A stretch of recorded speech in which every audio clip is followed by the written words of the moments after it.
Thank you to our candidates for agreeing to participate and of course to run. And a big thank you to all of our viewers for joining us tonight. Tonight, we will begin with 2-minute introductions from each of our candidates. After the candidates introduce themselves, we will be giving each candidate 2 minutes to answer questions important to the residents of Brunswick. Glenn Dem's Vice Chair, Shantez Ford, will be keeping the time and will let the candidates know when there's 30 seconds left. We ask the candidates to please respect the time limits so that we can keep our forum moving along and get to as many questions as possible. So I know you don't want to hear from me, so we're going to get going and hopefully you will become informed and know who to vote for after this forum. Now for the candidate introductions. As you know, there is one seat open in the North Ward, which all registered voters in Brunswick may vote for. Let's start the introductions from the North Ward candidates. Mr. Cook, please spend 2 minutes introducing yourself. Good evening. My name is Gary Cook, resident from Brunswick, 63 years old, graduated from Brunswick High School in 1977. Left Brunswick and moved to Charleston for a little while, went to Clayton State, took up some substance youth counseling and some stints at Bruton Park with theology. I'm a business owner for 26 years, ran a detail shop. Now I do appliances business and run of course, a fountain package store. I'm not telling you to come out there, but that's what I operate. But I am, this will be my, I think, 3rd trip, maybe the 4th trip running for this seat. But I'm a fighter. I speak for everybody when I speak. I don't take, sides. I try to listen. I officiated high school for 10 years. And mostly when a coach called timeout, they come running to me. I say, hold on, let me get the other coach from the other side, So, and that's the type of person I am. I want everybody to be listened, be heard when they speak. And I think everybody should have that opportunity as well. So that's me. I'm a fighter and I'm out there for everybody. Thank you. Thank you, Mr. Cook. Next, Mr. Corbin, please introduce yourself. My name is Ernest Corbin. I'm 64 years old. I'm a lifetime resident of Brunswick and Glenn County. I was educated with Southeast Georgia. And I was also at Brunswick Junior College, and I took online courses with various colleges in economics. Also, I've coached football at Brother High with Coach John Willis. I graduated in 1976. Also, I've been a lifetime resident here, and I had a construction company where I built houses for sale for low-income families, and as well as a mechanicing with my brother at one time. I am here right now as your candidate, and I'm a visionary type person. I believe in today for tomorrow. I believe in industry dictates to what we should have in the city of Brunswick. I believe that we can make a difference if we go this route. I believe that this is what we need to do. And I have been working very hard, very diligently to get this done for as the Port of Brunswick and for as industry is 30 concerned. Thank you. Thank you, Mr. Colbreth. And next, Ms. Kendra Roll, please introduce yourself. Good evening. I'll be brief. My name is Kendra Roll, and I'm running to be your next city commissioner for the North Ward. I am a daughter to the city of Brunswick. I am an advocate. I am a mother, and I am ready to serve the people of the city of Brunswick. Thank you, Kendra. Each candidate will now have 2 minutes to answer the following questions. Let's start with Mr. Colbreth. Mr. Colbreth, what neighborhood do you live in and why? And where are your favorite places to spend time in Brunswick? I live in the neighborhood adjacent to the hospital And my favorite time spending is really with the youth of Brunswick, trying to help them to make a difference in their life. This is what I love doing. This is what I have done in the past, and this is what I continue to do in the future. Because this is what needs to happen in Brunswick. We need to show our youth a better way. And that better way is through education. A better way is through hard work and smart work. Now, this is just hard, it's just hard and smart. We must make a difference. And that difference must be that we can change.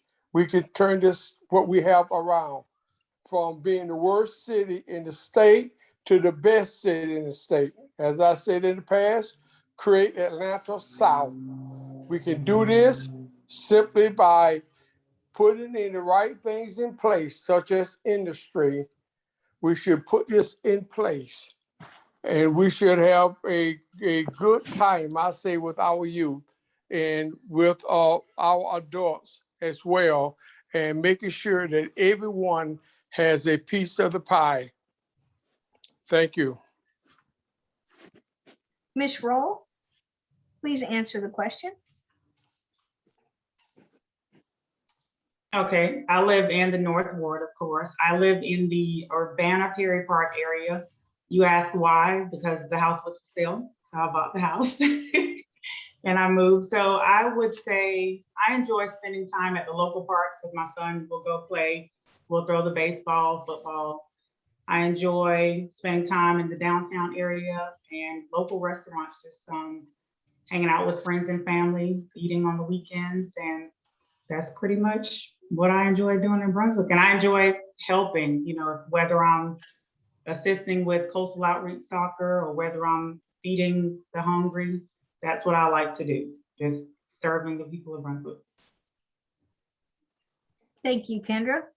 Mr. Cook? Yes, I live at 2615 Ellis Street, Brunswick, Georgia. Been there about 38 years. And what I went there because, when I met my son, kid's mother, she lived in housing, and the guy gave me an opportunity to buy that property as well, and a few more pieces of property, and I bought that and moved them into it. What I most likely do about Brunswick, my kids used to go to the Ritz a lot on First Friday. He used to do a lot of the rapping because he'd like to make raps out of the Turtle. He's actually been invited over to the Turtle Center on Jekyll to do that rap, video. And so he liked drama and that type stuff. So family-wise, we do a lot of movie going. Almost every Sunday after church, that was the routine.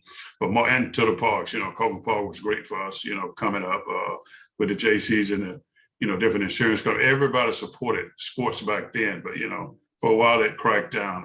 And for me, I like to see Orange Park because we stays in the park a lot. So I like to see Orange Parks back up and going, of course. But the restaurants, since the COVID though, it stopped a lot of going and coming because you can tell I like to eat. So a lot of restaurants, Fox Pizza is our favorite downtown. So, that's what I like about Brunswick. And I think it has a lot more opportunity than what's been presented. Thank you. This next question, we're going to begin with Ms. Roll. What are the 3 top priorities that you would address if elected?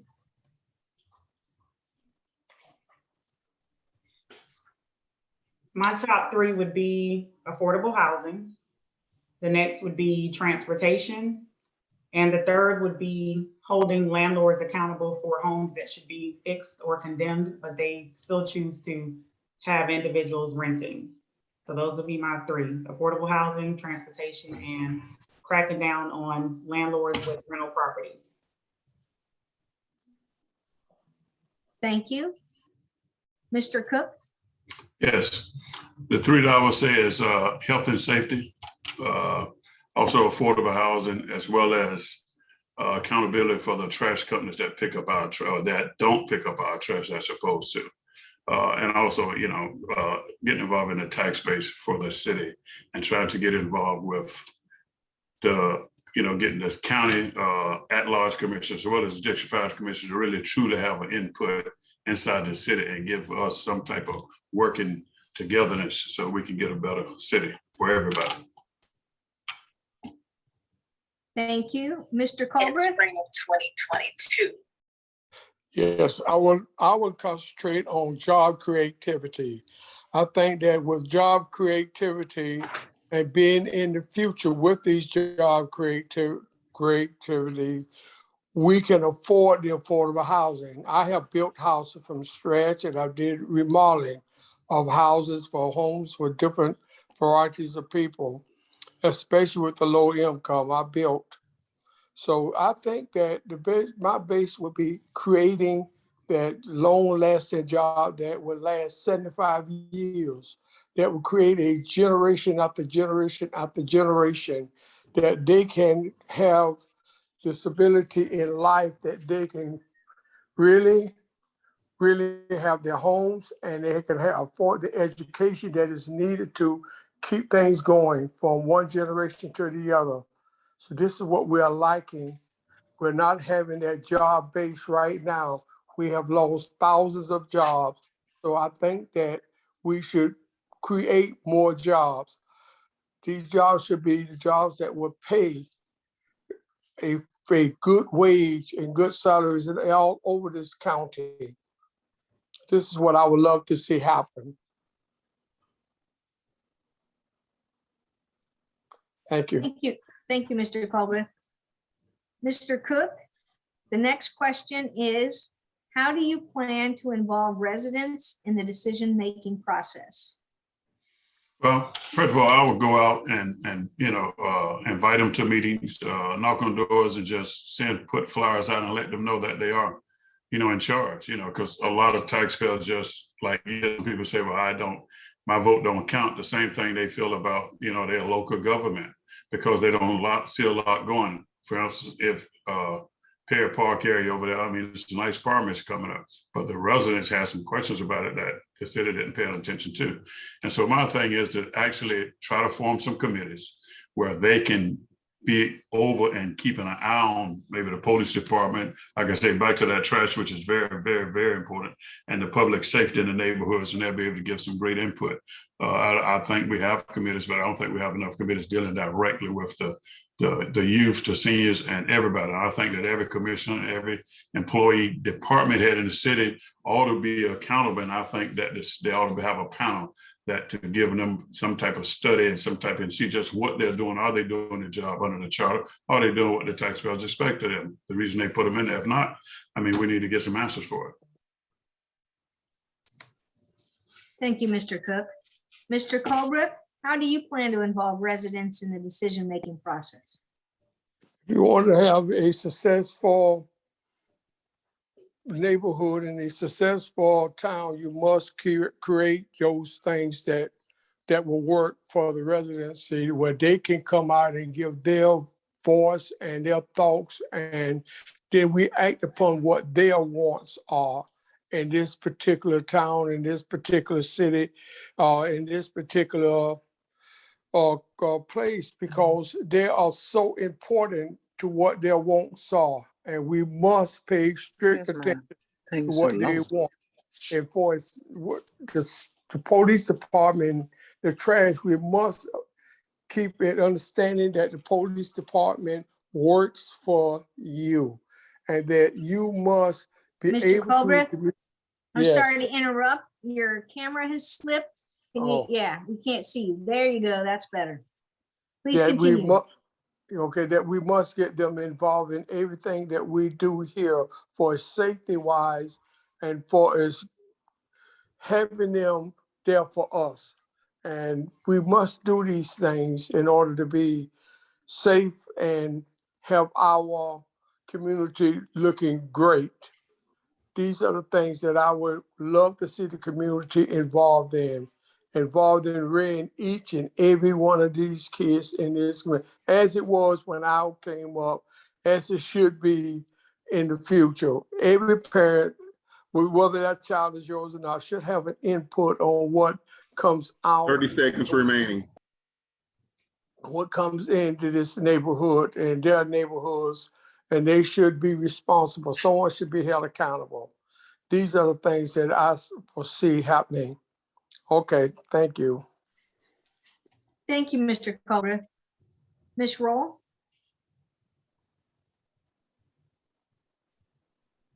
Okay, the question again was, how do you plan to involve residents? Yes, in the decision-making process.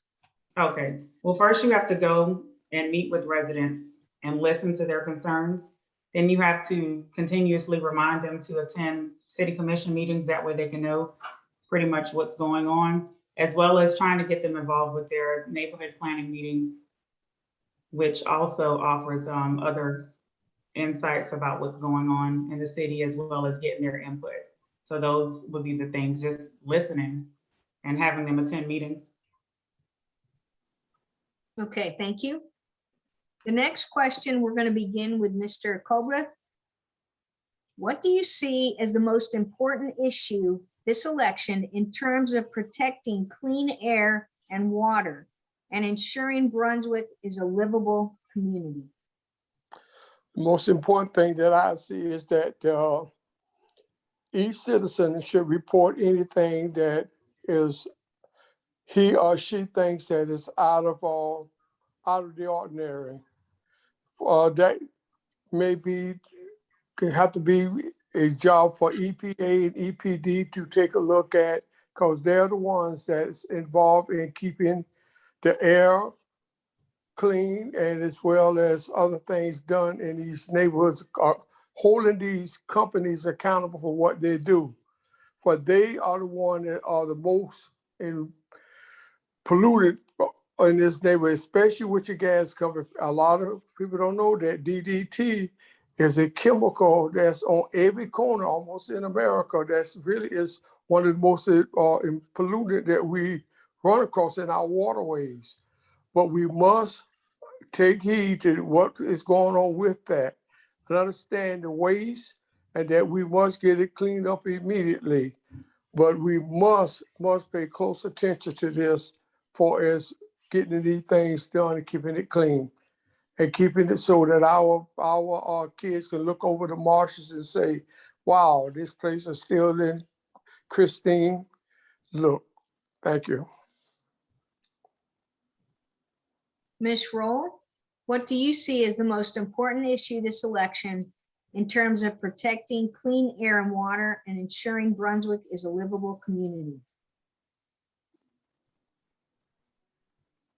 It will take a community effort, I believe, when it comes to, even with you taking good care of your car, because, when you input things in your car, such as gas or oil, it comes out. So just properly taking care of your vehicles, waste, trash that you see along the roadside, whether you're walking a dog and, they use the restroom to clean up after the dog, because all of that stuff drains into the water system, as well as possibly creating some type of bylaw to where individuals aren't allowed to burn trash or any wood or anything, because when you burn those things, they go into the air. So that creates pollution. So those are some things that I think as residents that we can kind of crack down on to control the water and air pollution. Thank you. Mr. Cook?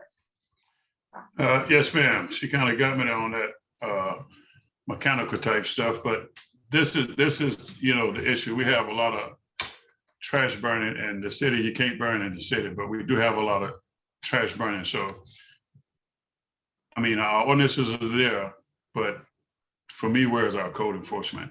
I don't want code enforcement to be an enforcer like a law enforcement. I think they should go out and educate people as they run into, to some problems and some issues. Also, we have numerous blocks in the area where you have people working on cars, and the street is just oil and gas and fumes. It just dried up on the road.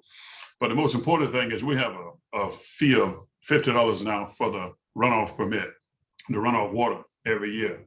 But the city also has to answer to the EPA and have to answer in Atlanta every 3-4 years, whatever, with MS4 permit.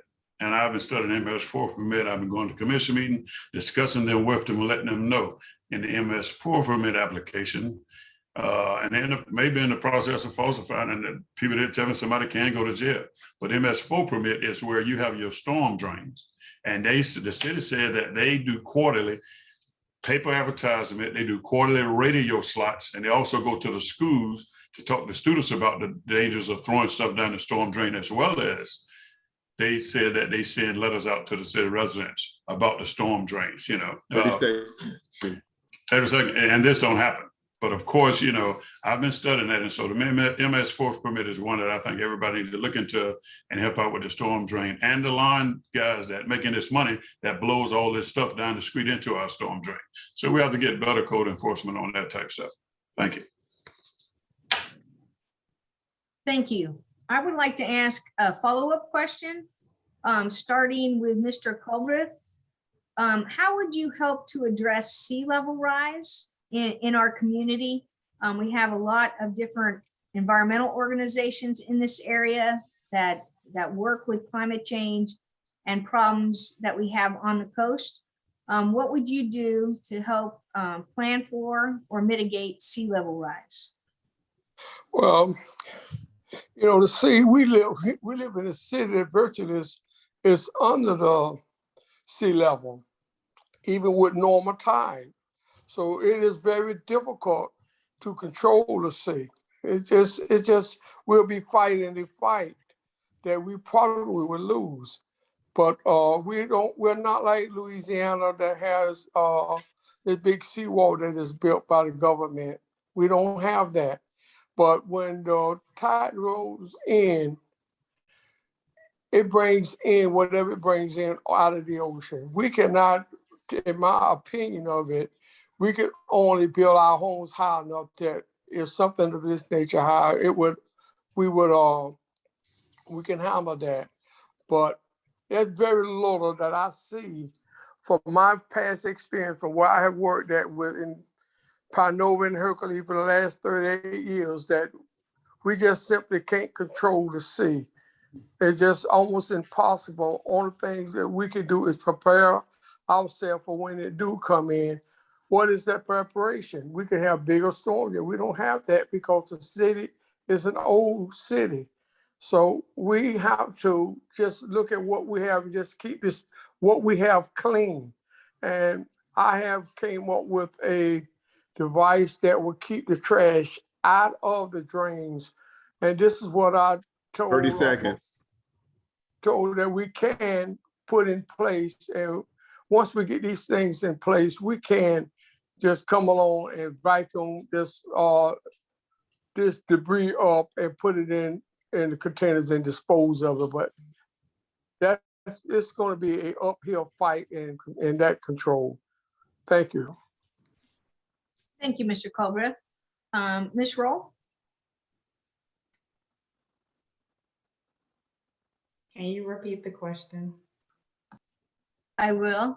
I was addressing sea level rise, and how would you plan to mitigate or to deal with sea level rise in relation to climate change?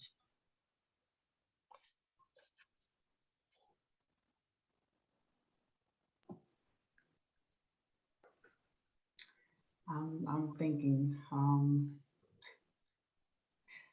This is honestly something that I really haven't given any thought.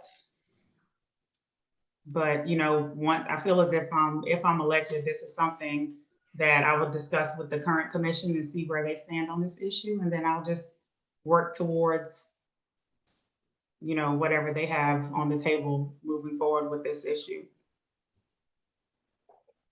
Okay, thank you. Mr. Cook? Yes, ma'am. I'm not going to try to ride that horse right there, because that's when I think that I'm going to leave up to you when you get up in Atlanta and the rest of you legislators to handle that and send us some money down here and give us some idea of what to do. I just like to have some voice on broadband, trash, and other things dealing with this city that I think we can move forward with. And I think that's more or less on the legislators in Atlanta, pretty much. That's where I see that at this point, because I'm like, I'm sure I didn't look for that question. I definitely didn't look for it in 20 years from now to be studied that as a city commission. Yeah. But it was a good one, though. All right, thank you. Thank you for those honest answers. Yes. Okay, so the next question, Ms. Roll, this one is beginning with you. How do you feel about the transportation options currently available in Brunswick? Do we have enough options? And if not, what will you do to increase those options? Currently, right now, the transportation options, they aren't good at all for our residents. You have the taxi cabs who charge about $20 to get to work from where people live. You have Lyft and Uber that charges about $17. So I feel as if we had a transportation system, maybe with a bus system, a round trip price would probably cost an individual about $3. And then maybe a weekly cost would be about $14. So that's something that I think that we should be able to work towards with the city, to have a bus system that takes them to the islands, because that's mainly where a lot of people work at. So that is something that I think we need to get taken care of, transportation, because a lot of people need transportation to get to work, to take their children to school, and just do daily things, doctor's visits or grocery shopping. So that's really a high concern of mine. Thank you. Mr. Cook, how do you feel about the transportation options currently available in Brunswick? Do we have enough options? And if not, what will you do to increase those?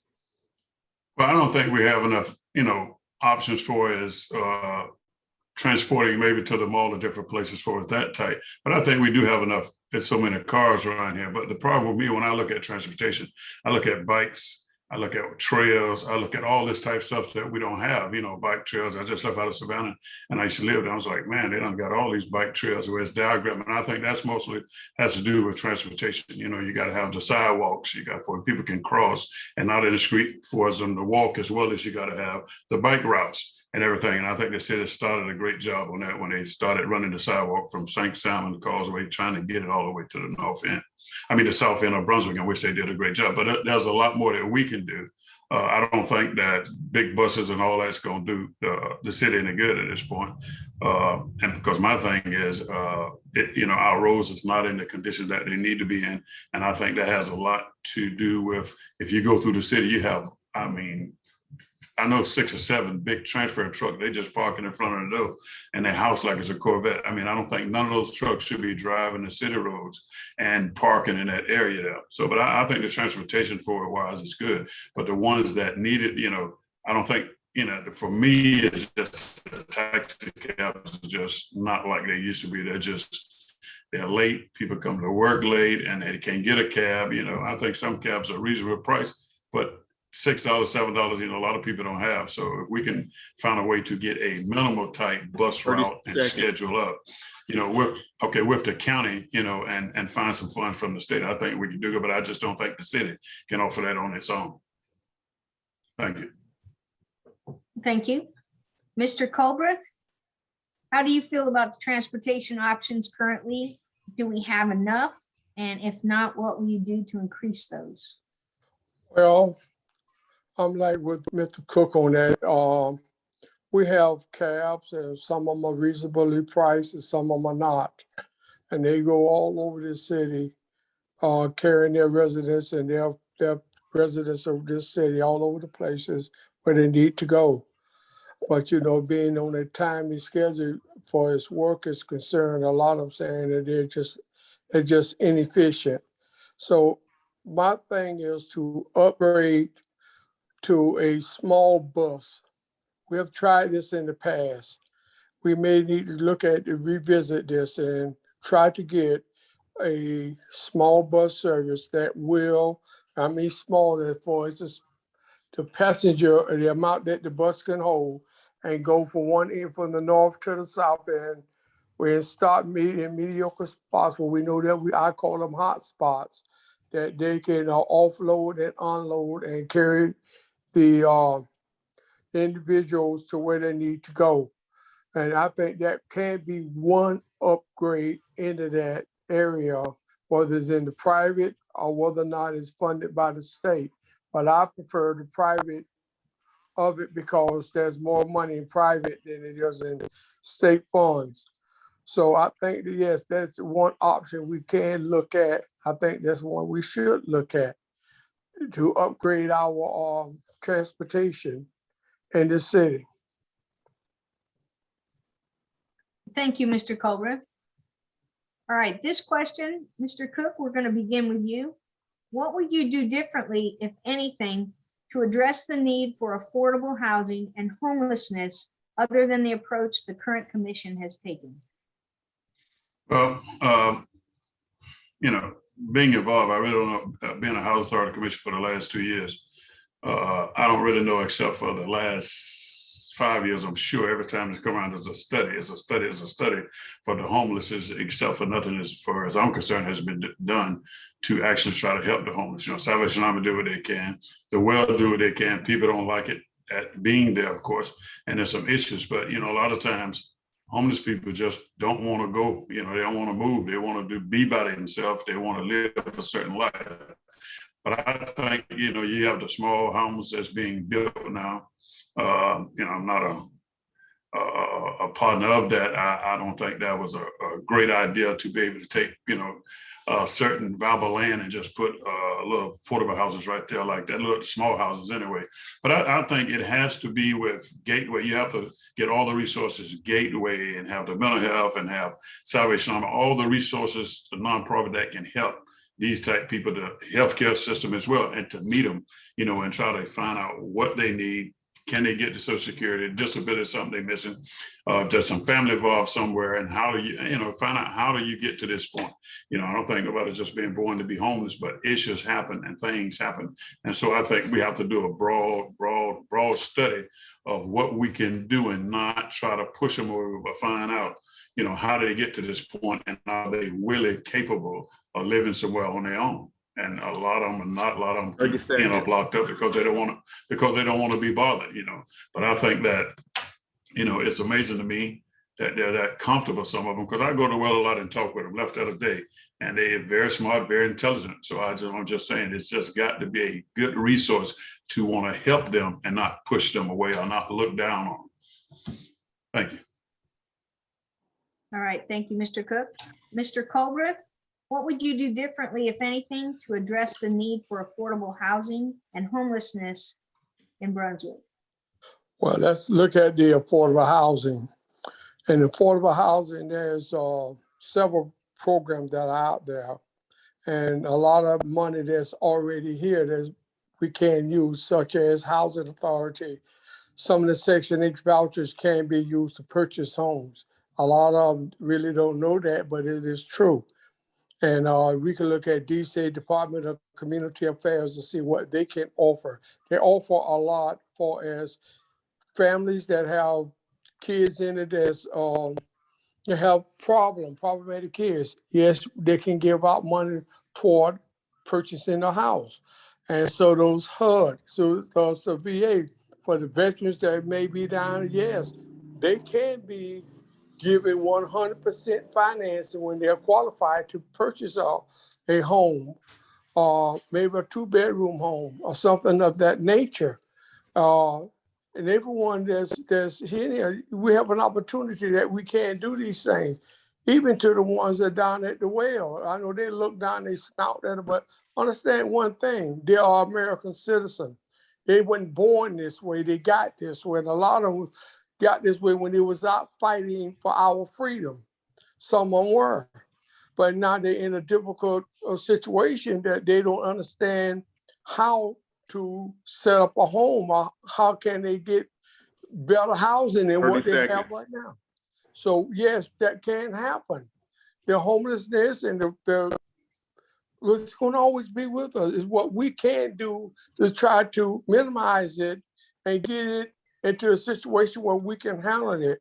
But housing, yes, it's a lot of programs that will give you money for first-time home buyers. Every 3 years, there's a first-time home buyer you qualify. And these things of all these programs, you can marry each and every one of these programs together. And once you marry them together, they will give you the money for each and every one of them. I have did homes what I've gotten. Thank you, Mr. Culbreth. $28,000 off. Thank you for your answer. Okay, Ms. Roll, what would you do differently, if anything, to address the need for affordable housing and homelessness in Brunswick? Okay, I hear a lot of people when they talk about homeless, they always talk about the well, but in my daily work life as a family advocate at Coastal Georgia Area Community Action, homeless are families that are living in their cars with their children. Homeless are individuals who are staying in hotels that are being paid for by agencies such as Safe Harbor. And I feel as if when it comes to the affordable housing, if you have a mother who is homeless in her car with 3 children, then this is when the school system comes in. So you know this mother, she needs to work a certain amount of hours to be able to provide a roof for over the head of her family. So then it comes in the school system where you have to where they get free after school. That way that mom can work from 8 to 5 or 8 to 6. That way she can make the hours to provide a roof over the head of her children. So homelessness is way bigger than the well. And I just feel as if we talk to those people and help those people, several agencies, and I feel as if that we can kind of control the homelessness. So it's not really the individuals that are at the well. Homelessness, once again, are people living in their cars or people living in hotels. And affordable housing, controlling affordable housing, you have landlords that are charging people $1,000 a month for rent, $1,500 a month for rent here in the city of Brunswick. We know that individuals, you know, they're not making that to pay that. So 30 that's when it seconds. goes back to holding landlords accountable for how they're charging these individuals to live in these homes. Thank you, Kendra. And now for our final question. Mr. Culbreth, we're going to begin with you. What uniquely qualifies you to serve the people of Brunswick on the city commission? What you qualified me, that I said before, I am a visionary. I believe in tomorrow for today.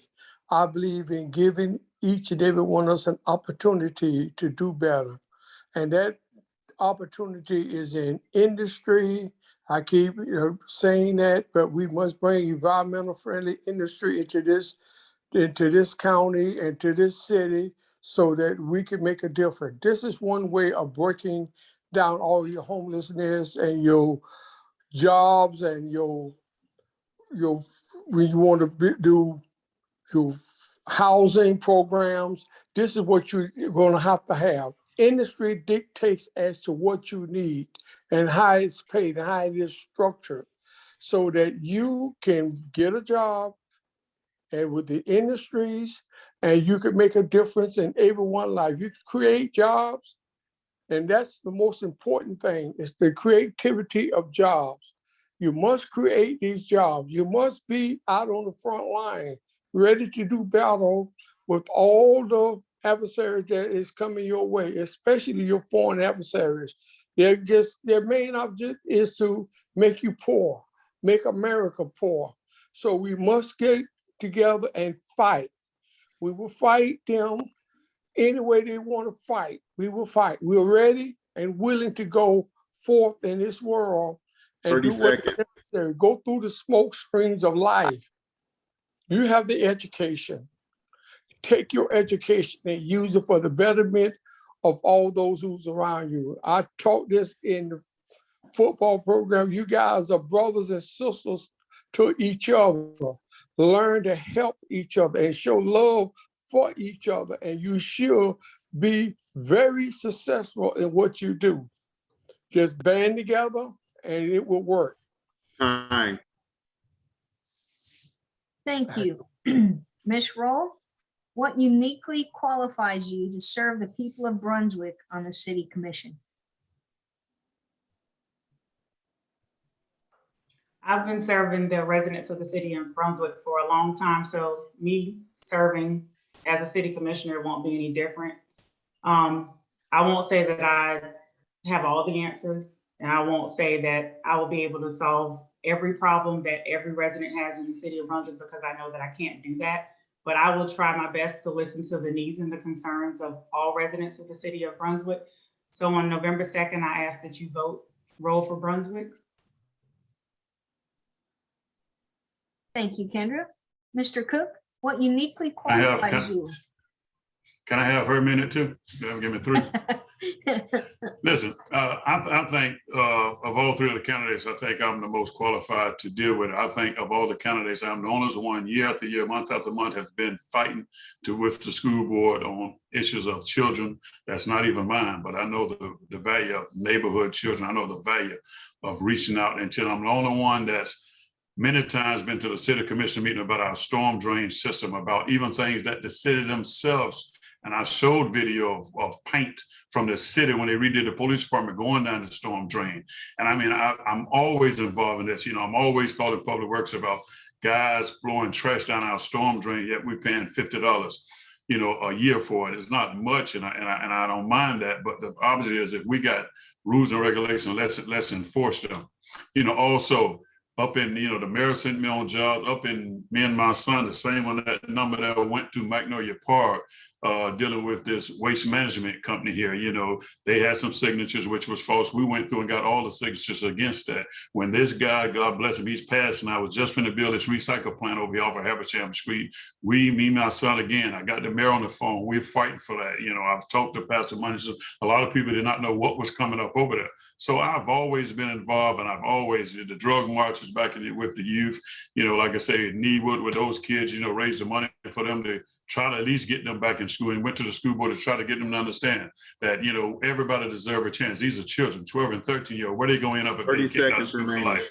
I've been always a fighter, and it's MS4 permit. A lot of people don't understand about that trash. We missing a lot of money on our trash bill because on our contract, if they don't pick it up, once they report it, then it's $25 a day. Yet they say it's take too much to get $25 from the trash, but if they say they picked up extra, we pay them. So I'm the one that's going to fight in the voice of the people, and I'll let people know everything that goes on. And I am the better candidate to be able to get up there and get the job done. Thank you. Thank you, Mr. Cook. At this time, we would like to give each of the candidates closing remarks. We have finished a little bit early, so you're welcome to take 2 minutes if you would like to use that amount of time. So Ms. Roll, why don't you wrap it up and let us know why we should vote for you? As I said earlier, I have been out here serving the community in all aspects. I was a former parent and family engagement coordinator at Goodyear Elementary School. So I have a good relationship with families and mothers who struggle and who have concerns about how they're living, how they're getting to work, how they're going to make ends meet.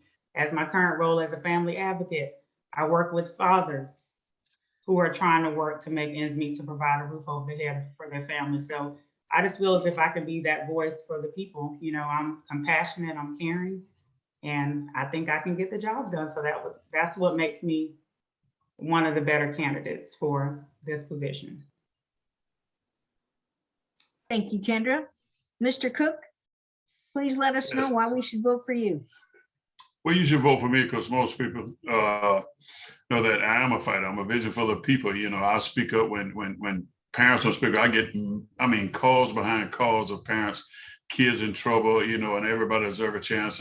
Something's going on at the school, this and that. And not just because they call my pick at them, I also let them know that, hey, you might need to look at your kids sometime. You might need to do this, what happened here and what happened there.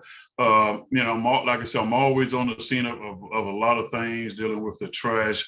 And I've met a couple of times with the mayor and the police chief, and we discuss about hiring local youth, advertising strongly in the city. And of course, he said that, and there's nothing against him. I know how the time in the Corbin, but he thought about that, or it's supposed to be done. But I think if we're so short, I think we got to do everything we do to get more police. And I think local police, I think we also try to encourage, the fire department hire local, but we got to do a lot of hiring. I think I can, bring that to the table, sit down with the commissioners that's there, see the vision that they have, see what's going on, and try to enhance it a little more, with some education. Like I said before, we have 4 things: the Livable Harbor project, the Blueprint Brunswick project, the Oglethorpe block. We had a lot of things to fail us because one thing, the city has always listened when somebody come in and say, you may get $5 million this year in taxes. This will be great for you, but with no study on their own. So I think the city has to take care of itself and take care of its citizens and start letting, of course, St. Simon take care of it, because we always do that. And back to the point,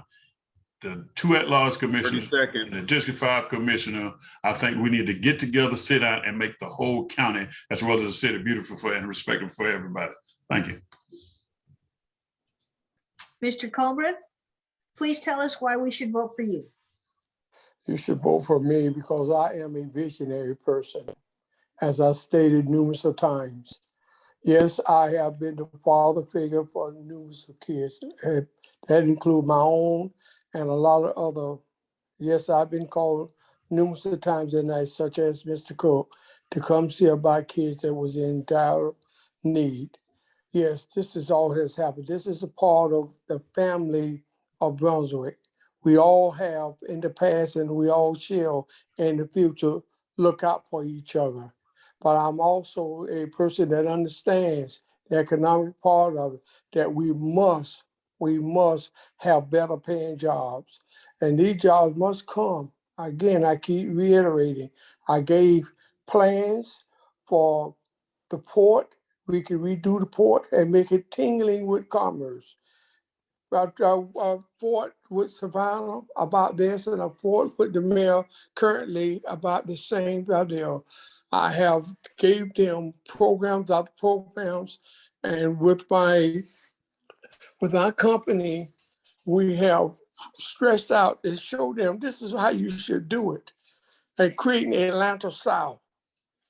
Yes, these drains are in bad shape. It is not just the debris that going in them. It's that it's such a big old giant hole that anyone could climb down in there and hide.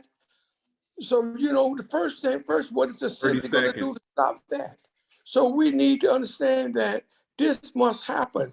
The creativity of jobs, more higher paying jobs, more skill set jobs that we need to bring into this city and to this county.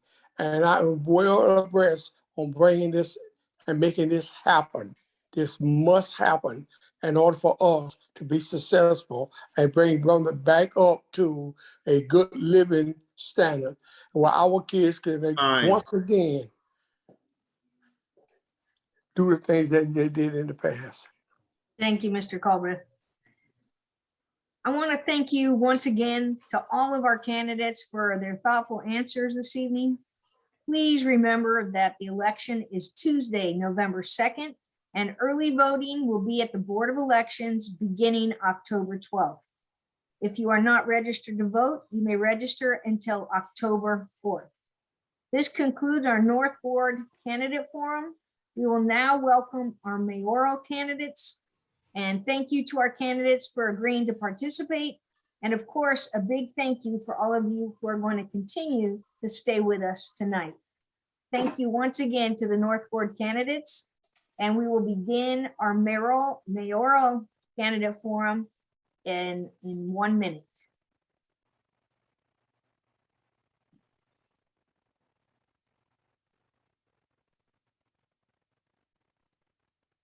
I'm just making sure all of our candidates are on the Zoom and are on, that we can see them.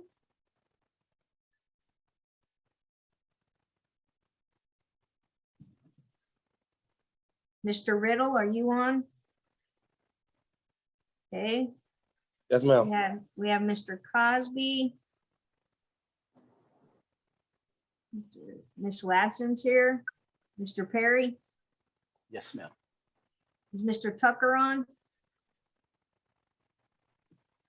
Mr. Williams is on. Is Mr. Tucker on? I don't believe so. Okay. All right. We're going to go ahead and get started. Tonight, we will begin with 2-minute introductions from each of our mayoral candidates. After the candidates introduce themselves, we will begin giving each candidate 2 minutes to answer questions which are important to the residents of Brunswick. Glenn Dem's Vice Chair Shantez Ford will be keeping time and will let the candidates know when there is 30 seconds left. We ask the candidates to please respect the time limits so that we can keep our forum moving along and get to as many questions as possible. Now for the candidate introductions. Mr. Johnson, please spend 2 minutes introducing yourself. How are you all doing? And I want to say, Julie, thank you for doing the work to put this on, to allowing us to have a voice to our community and make sure they know where we stand on these very important issues. So thank you to yourself. Thank you to the Democratic Party for always being a beacon of that light in our community. My name is Cosby Johnson, and I'm your candidate for mayor of Brunswick, Georgia. I was born and raised in this community. I was born in Magnolia Park, and being born in Magnolia Park, you come to not only live in Magnolia Park, but play with the guys in College Park. And not only did I play with the guys in College Park, but I was a part of the rec system here, and you begin to play football and baseball with people from different areas of town. And what you come to realize more than anything is that the entirety of this city belongs to every single one of our citizens. That every single part of this community that is touched, whether positively or negatively, should affect every single member of our community. And when you realize that, when you understand that together we can move Brunswick to the place we need to be, we will come to understand the vision of this campaign. And the vision of this campaign is really bringing together those 2 or 3 members together to really come together under a single vision to begin to move this community in a direction that is stronger for all of us. What I can say above all else is that my entire career has been about building those bridges, bringing people together under a consensus, and moving them forward to success and into action. When I graduated from college, I moved to Cleveland, and in Cleveland, I worked on behalf of not only Bethany Christian Church, but also latchkey grandparents and latchkey children, so that when they did not have coverage, when their parents could not get to them, when their primary care person could not get to them, they had a safe place to stay. They had backing, they had food to eat, they had shelter over their heads. We made sure that we got the dollars in the bank to do that for communities throughout Cleveland. And as I came back to, is that time or 30 seconds? Time. Okay, beautiful. Well, I just want to say on November 2nd, we hope that you choose us, and we thank you for being with us this evening. Thank you, Mr. Johnson. Ms. Latson?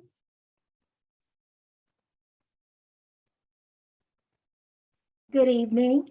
Thank you, Julie. Thank you, Glenn Dims, for inviting me to this wonderful forum this evening. My name is Helen Latson. I have been a resident of Brunswick, Georgia for 31 years. I moved here from Montezuma, Georgia when I was 4 years old. I am poor, I am Black, I am woman, and I am Democratic. I am here because I am a representative of my community. I have been chosen by my community to speak for those who have been denied or have been neglected for many years. I am an advocate for my city. I am an educator. I am a docent and tour guide. I am very happy to be here today. A vote for me is a vote for the community because I am the community. I am most of everything that has happened in this community. I have lived in poverty. I have been affected by the education system. A product of the education system. I have been affected by the climate change and environmental impact in this city as well. So when I speak from the community that has been looked over and has been ignored for many, many years. And so I am the city of Brunswick. I am you. Thank you. Thank you, Ms. Latson. Mr. Perry? Thank you, Julie. First of all, I want to say thank you to the Democratic Party for hosting this and allowing me an opportunity to share with all that have tuned in on today.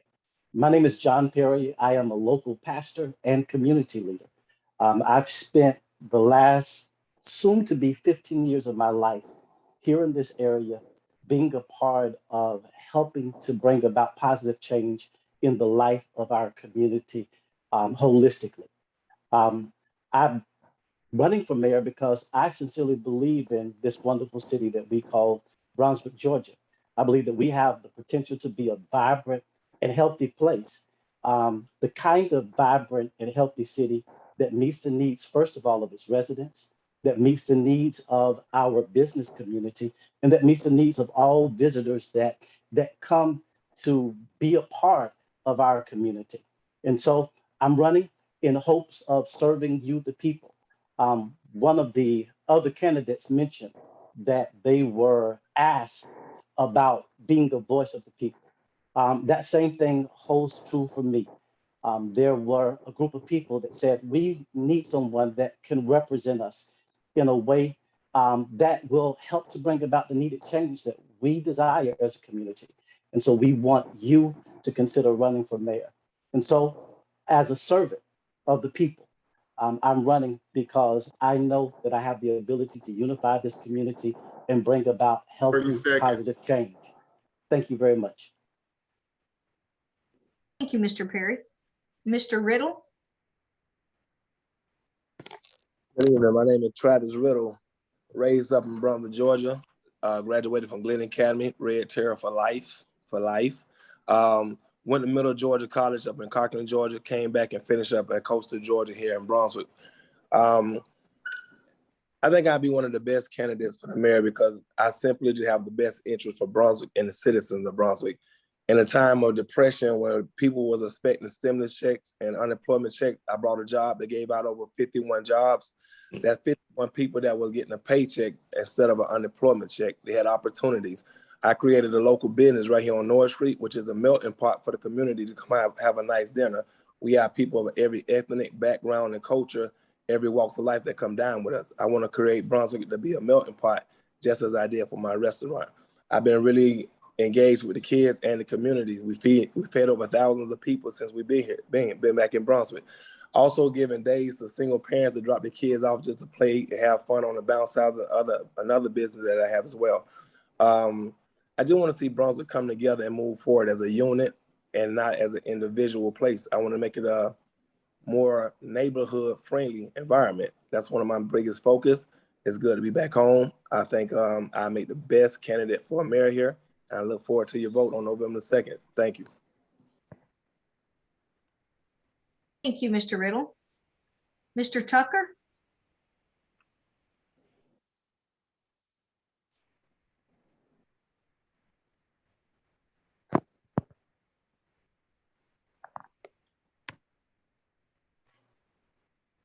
I think you're muted, Mr. Tucker.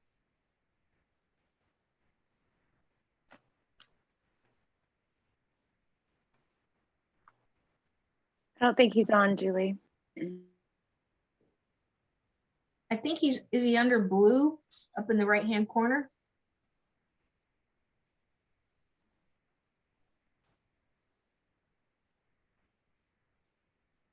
Bonnie, can you unmute him? I don't have that. I can ask him to unmute, that's all. Okay.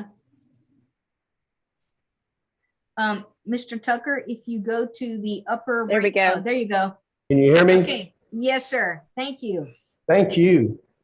Thank you. It's new. I'm so sorry. Thank you, Mr. Jordan. Your help. Very simple. My name is Robbie Tucker. I'm 48 years old. I graduated from Brunswick High School in 1991. I've been schooled in Brunswick, Glenn County all my life. 2011, I decided I want to be a paramedic. Went to technical college and graduated for EMT. Decided just couldn't make a living doing that. So I fell back on the family business. My father started in 1983. There's automobile and towing service, and I continue to do that today. And I work with the people in the city every day. They, I understand them. They understand me. And as you listen long enough, you'll tell I'm not a politician, but more of a people-tician. I love people. I love dealing with them, and I do my best to make them happy. Thank you, Ms. Jordan. Thank you. Thank you, Mr. Tucker. Mr. Williams? Yes, thank you again, Ms. Jordan, and the Democratic Party for putting this forum on. My name is Vincent Williams. I'm serving my second term as Commissioner of the City of Brunswick on the North Ward. I have my wife, my lovely wife, Bridget, my two children, my two granddaughters. I was raised up here in the city of Brunswick, grew up here, graduated from Brunswick High, went away to Bethune-Cookman, played football, and then later came back.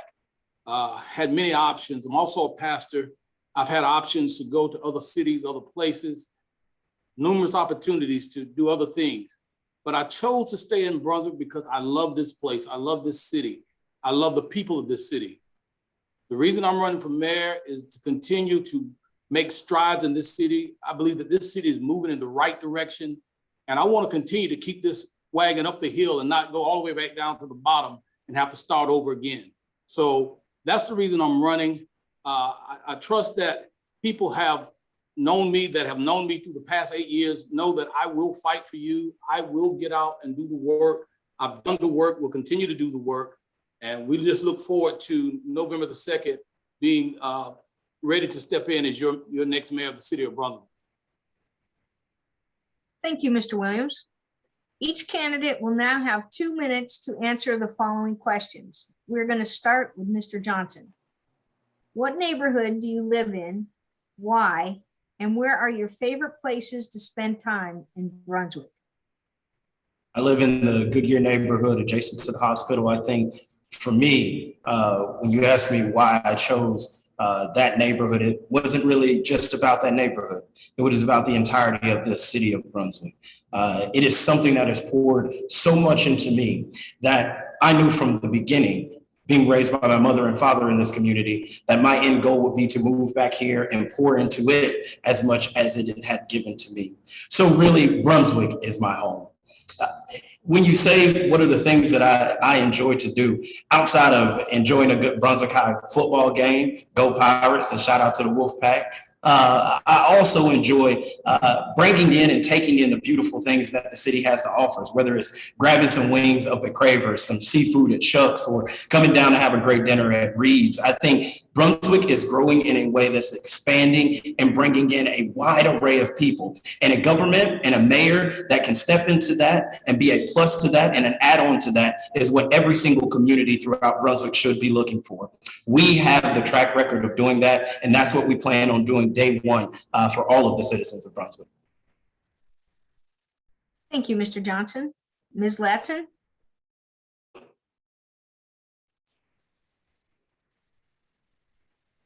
I currently live in Hopkins Homes. I've been here for about 3 weeks now, but I have always had a love for Midtown. That is where I was raised, on Wolf Street, right behind Family Dollar, right around the corner from McIntyre Court Park, where all of my friends were and still are. Well, most of them are. My favorite part of the city would have to be the downtown. Many places to walk and enjoy, fresh air, beautiful parks, beautiful squares. I also enjoy sometimes walking down and listening to the live music, but there is nothing, absolutely nothing more beautiful than watching the sunset at Mary Ross Waterfront. And so that would have to be one of my most favorite places. I go to the farm market and get a wonderful, delicious crab cake, or get my favorite oils from the farmers market at Mary Ross Water Park.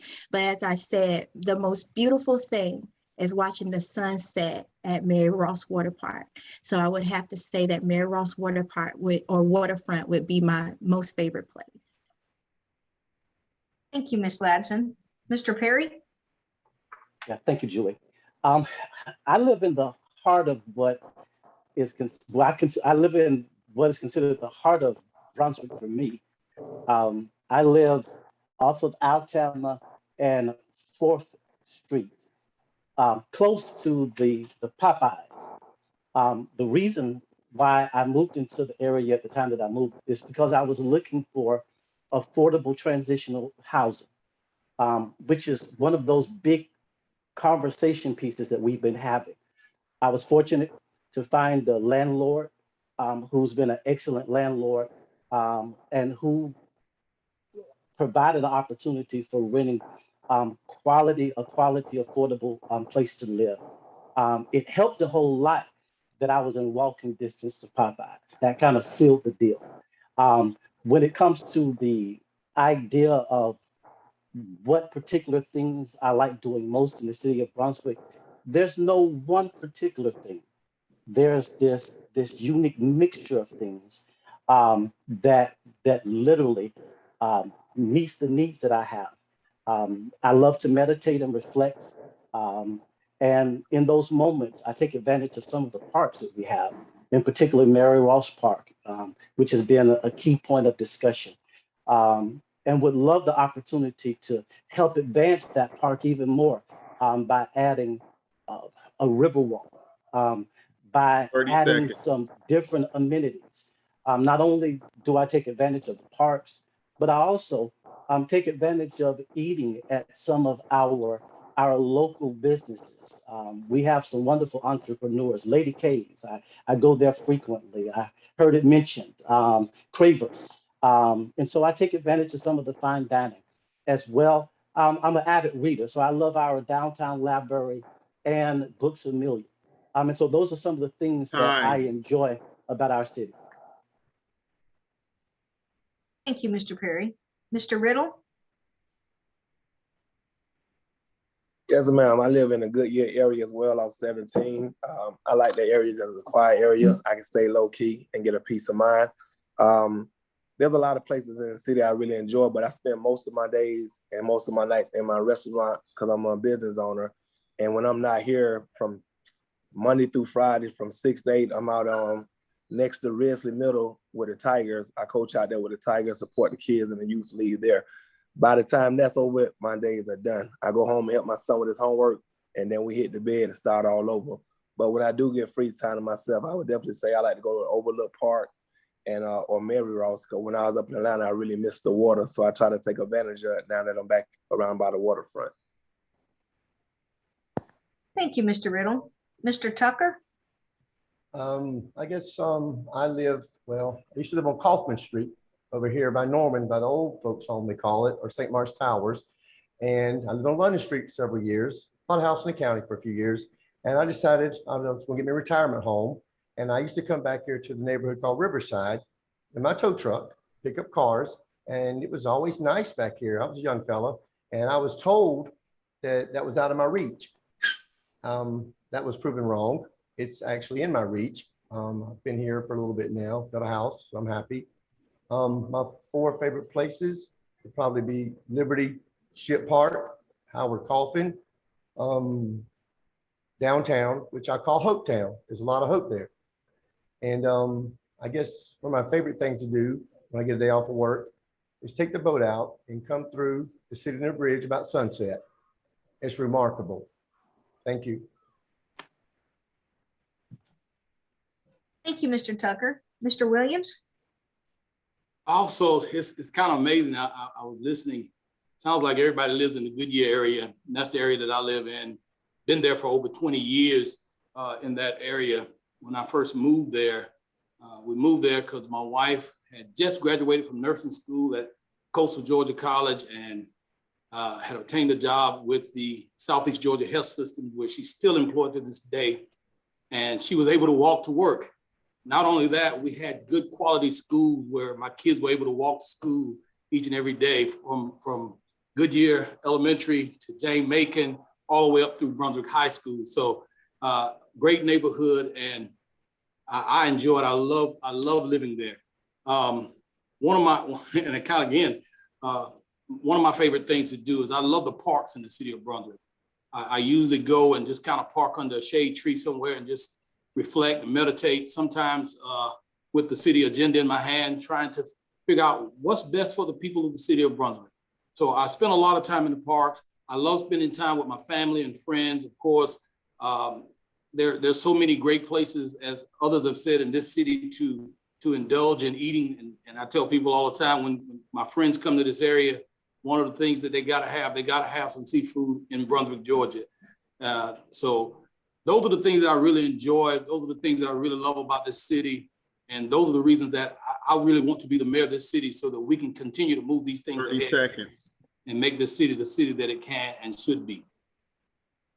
Thank you, Mr. Williams. The next question, we're going to begin with Ms. Latson. What are the 3 top priorities that you would address if elected? The 3 top priorities that I would address once elected would be climate change and environmental impact, economic development, and social equity, and the eradication of poverty. Climate change is the biggest umbrella that we have here. We are currently living with 8 Superfund sites and 17 RICO sites. Many of the African American or poverty-stricken communities are surrounded or encamped paper mills that give or emit fumes that have been very detrimental to our community, and it has been detrimental to the food that we intake, the air that we breathe, and the water that we drink. So that is very important to me. Economic development must take place. We once had, before 1970, African Americans had 40% spending power here economic power here in the city of Brunswick. Brunswick now has 40% poverty in our city. And so we need to speak to that. Also, set social equity and eradication of poverty, because if we do not pour into our inner city and start to develop the people that live in our city, instead of going outside of our city to find people to speak for the city, we are going to always be like a dog chasing its tail. 30 seconds. We will not be able to bring up or raise up another generation in our community if we do not speak for them and start to develop an economic structure that helps them to be more impactful, where they do not have to go off into other places to be successful, where they can be home and build from home to grow where they are planted. Thank you. Thank you, Ms. Latson. Mr. Perry? Thank you, Julie. When it comes to the top 3 priorities for me, that's simple. First of all, public safety. Secondly, economic development. And thirdly, blight. And in that particular order, I think it's important for our citizens to understand that you cannot have economic development where there's not a sense of safety. Now, I will say that fortunately, we have a local law enforcement that's doing a wonderful job, but there's still this perceived sense of a lack of safety. And in order for us to have the economic development that we have, we've got to refine our area of public safety by making sure that we do everything that we can do to strengthen our local law enforcement, giving them the money that they need so that they can have the officers they need, making sure that we're able to intensify the presence of our law enforcement on bicycles and just walking in certain areas so that the community knows that this is a safe place.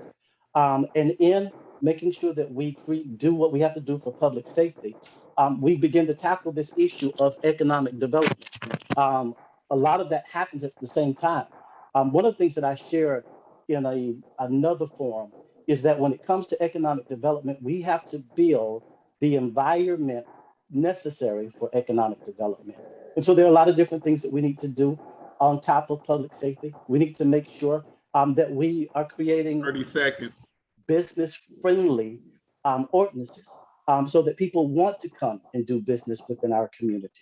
And lastly, we want to tackle blight.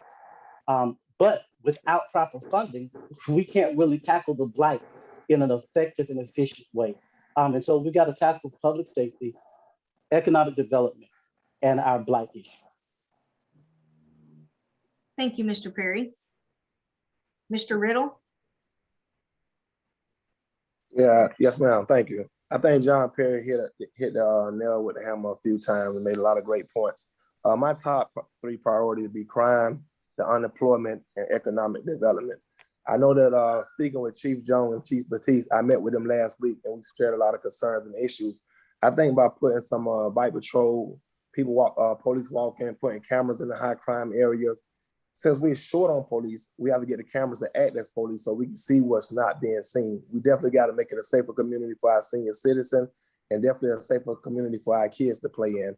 As far as the unemployment, I went to McDonald's last night and the line was wrapped around the corner and it only have 2 employees in there working. We got to get the sense of urgency to work back instilled in the people of Brunswick. We got to have people understanding you don't work, you don't eat. The Bible says you work by the sweat of your hand. We got to get the concept of having to provide for your family through work. And that's one of my platform views of work over welfare. I definitely think we need to meet with the local businesses and find out what kind of incentive we could get to get people coming back to work. Number 3, would be the economic development. Sorry if I said it wrong, but I think we need to strengthen the city from the base to build up for the foundation to put a roof on. A lot of people want to build with big companies and put a roof on a weak foundation. I don't agree with that. I think we need to work with the Fat and Fines. We need to work with the Ladies' Caves. We work with the Mama Cats, the Island Jerk. We got to get the local business back flowing in Brunswick like it 30 used to. seconds remaining. I feel like local business, hire local people, invest in local communities. We got to get the foundation stronger before we could put a roof on it. Thank you, Mr. Riddle. Mr. Tucker? Yes, ma'am. Mr. Perry, I promise I didn't look at your notes, but my priorities would be all city employees, try to keep them. I'm very appreciative for city employees, whether you answer the phone or you're going to stop the drain. I'm very thankful. I agree, Mr. Riddle. We need cameras in all the major intersections. We can get with the state of Georgia because Highway 17 is a state entity and so is Gloucester. And we can get a grant writer to help get some of that block grant money that we can have to pay back. It's our money. Also, I like to keep all the qualified public and safety, police and fire. They're just like we are until there's a priority. And when there's a crime or fire, they are priority.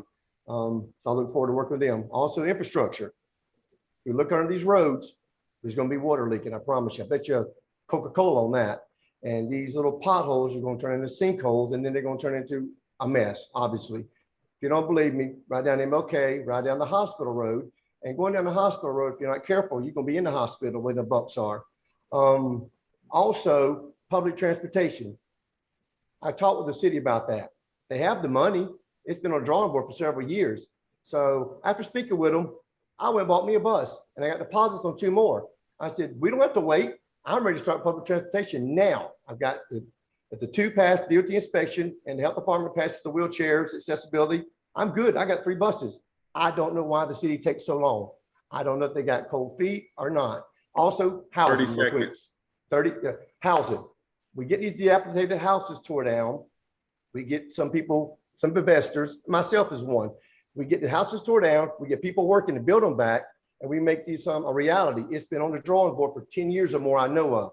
I'm not the one to wait around. I'm willing to do whatever I got to do as a person and the mayor to get these houses tore down, get them built back, make affordable housing with Habitat or anybody else that wants to help. Thank you. Thank you, Mr. Tucker. Mr. Williams? Yes, I'm a little bit different than everybody else, I think, in this particular question. One of my first priorities is the financial stability of the city of Brunswick. When I first came in office 8 years ago, the city of Brunswick was taking out TANs, tax anticipation notes, to make payroll. Today, we have a surplus of about $6 million. That came with hard work. When we first came into the commission, we didn't have a finance committee. The mayor appointed myself and Commissioner Harris on the finance committee. And since that time, we've been able to look at the city spending and the city savings and how the city even receives credits for different things that we do. There's a lot of stuff that happens behind the scenes that people don't know. But again, one of the first things I would be considering is making sure that we stay on the financial path that we're on now, that we'll be able to use the people's money in a very wise way. Public safety is going to be number 2. Crime is down in the city of Brunswick, believe it or not. Even though we are short on our police force, about 20-something officers, yes, we want to recruit good people and we want to retain them. So I'll work with Chief Jones and the city manager as well to make sure that we retain these people once we get them trained. Because what happens a lot of times is we bring people in, we get them trained. The next thing they do, they go out to the county or they go to state patrol or somewhere else and move. So, and then the other thing would be the city workforce and make sure that the people that work for this city and that continue to work for the city get good quality pay. So those are my goals. Those are the things that I would do. Those would be my first 3 priorities. Thank you, Mr. Williams.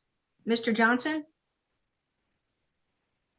Really quick, I'm gonna run through these three, but I want to start at the top that I think all of us will have some good ideas. But I think the question that we have to ask ourselves is who has the ability to get the things that we talk about done and not talk 30,000 foot, but really become granular and talk about the ways and the actual steps we move forward. My three areas is number one, and I'm surprised really no one is taking to it or any other candidate is thinking about it, which is education.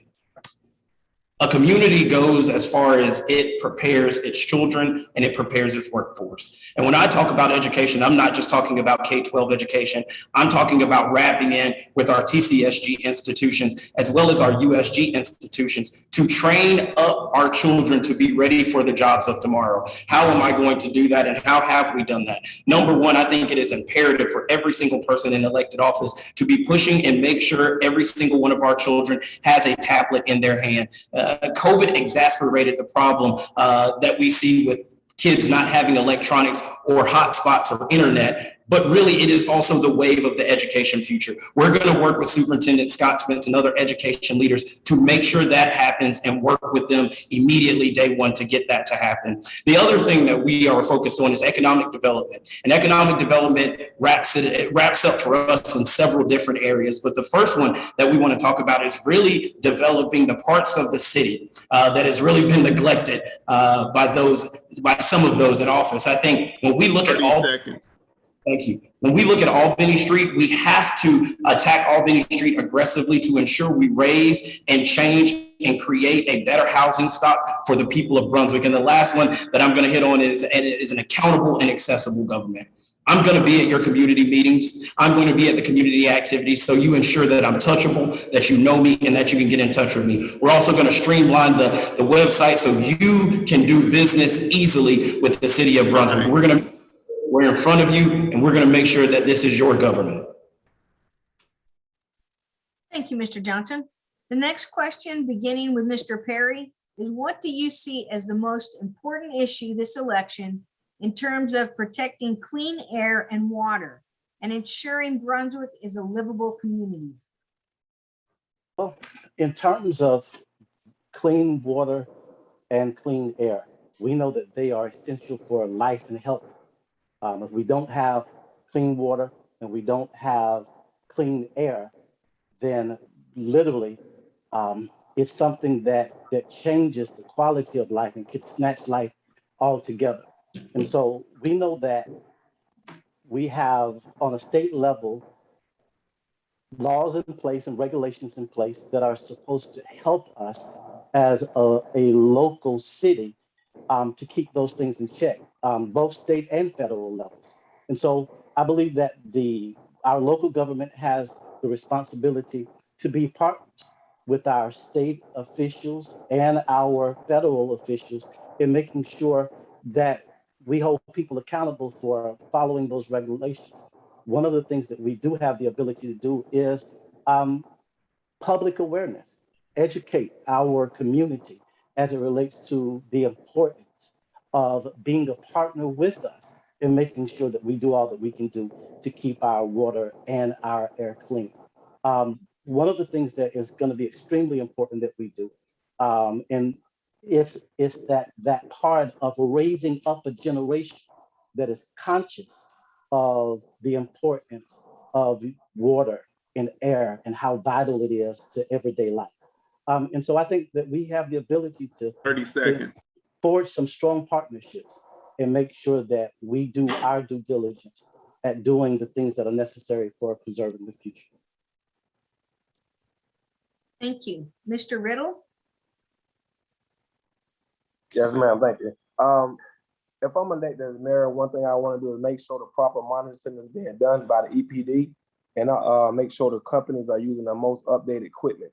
I also want to meet with the presidents and managers of the big companies like Hercules, Putt Mill, and other companies, just to making sure that the air quality is clear and to a safe level. The Joint and Water Sewer did just issue a bond to ensure that this stuff is happening. So I just want to make sure that's what's going on. Thank you. Mr. Tucker? I don't know if you can look behind me or not, but you see the Hercules stack over there. And I see that every day, every morning. And I was told by Hercules employee that there's a camera there. If it's blowing white smoke, it's okay. If it's blowing black smoke, EPA comes out and they get a fine. And as an elected official in Brunswick, our goal is the safety of the people, absolutely. But our hands are tied. We can only do so much. So I would suggest as an elected official, if I got a phone call, I would call the EPA locally. I think her name was Mary, very nice lady, and tell her the complaint I have and advise her what can I do to follow up on it. Also, there's air testing that's not really popular around here that I know of, but I do know joint water and sewer test the water frequently. I don't know if that's good or bad. Also, they have a EPA safe water drinking hotline if you have a problem. Also, they have tests you buy at the store to test your water at home. And if you think there's a problem, you call your local officials, they contact EPA or give you the number directly to the EPA. Do as much as you can. That's your obligation. Thank you. Thank you. Mr. Williams? Yes. The question is, what do we see as the most important issues in this election term as far as clean water and air? One of the things that we, I don't know why nobody else mentioned it, but it's one of the things that we got going on right now in our area is we have a lot of Superfund sites. Terry Creek is one of them that's, right here in the heart of the city that we're working with the EPA, EPD to make sure that it gets taken care of. We don't want them to stop halfway through the process. Glen Environmental Coalition is working hard, and when they come to the commission and ask us to engage the community, that's what we want to do. We want to make sure that we engage all of our community in this process. Not only that, right across the river, looking out toward the ocean, is a portion of a ship called the Golden Ray. I don't want them just to move the Golden Ray, but I want to make sure that they continue to do the cleaning that's necessary to make sure that nothing is left in our environment that's going to cause harm to us as a people. We want to make sure that they do everything they're supposed to do when it comes to cleaning up the Golden Ray and any other impacts that might come about in the future.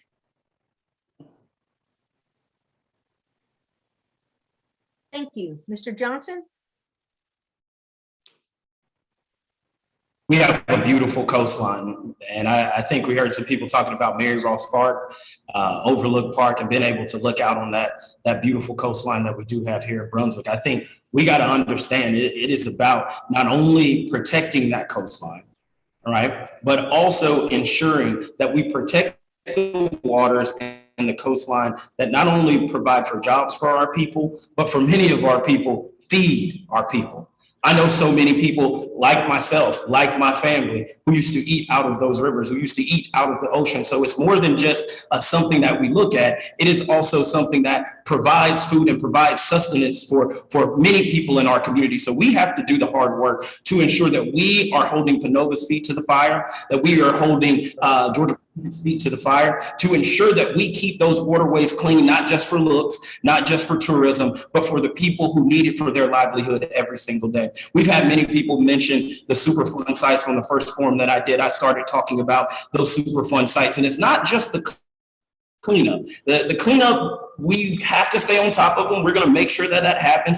But outside of just the cleanup, I want to make sure that there are community mitigation funds. It's more than just hitting the ground. It's more than just cleaning up the environment. It is ensuring that you pay back the people and those affected by those who are derelict in their duties, and ensuring that our community stays safe and our waterways and environment stay clean. The next thing we got to do is thank you. This is one of the things that we have to talk about, where you have to walk and chew gum at the same time. When you talk about saltwater intrusion coming into our marshes, when we talk about the dredging schedule of right wells, and as it pertains to the sea turtle migration, those are conversations that you need a mayor at the table for. And I'm going to be in touch with Commissioner Mark Williams of the DNR and all of our federal officials, such as Senator Ward, to not only the funds, but we have an eye.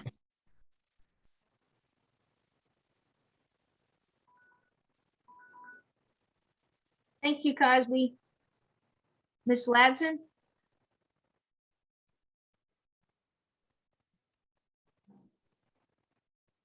Under the American Rescue Plan, there is $42.2 million that will be available to grassroots and dedicated environmental tribes that want to benefit and work for their communities to make it a better place.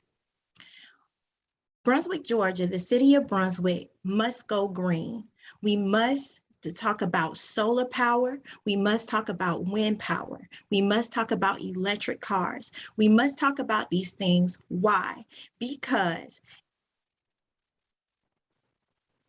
if hurricane comes into our city, we will be much like Louisiana without electricity. So going solar power, going wind power, and using our natural resources will help us to benefit what is already going on or pre-existing conditions that are going on in our city.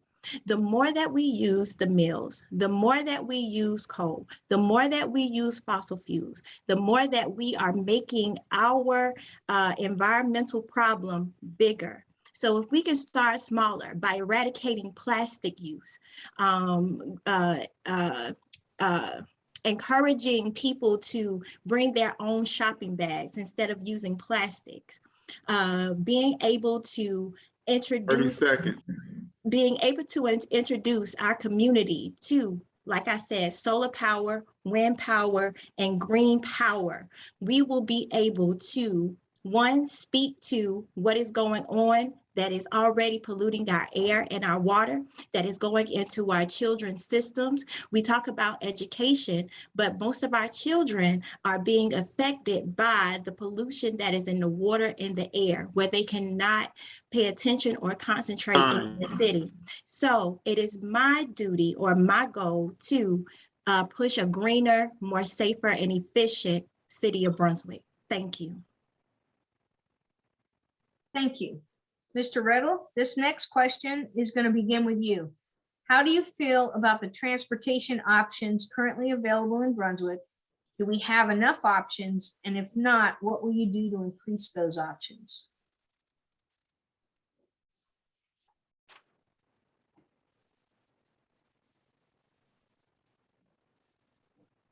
Did we lose you, Mr. Riddle?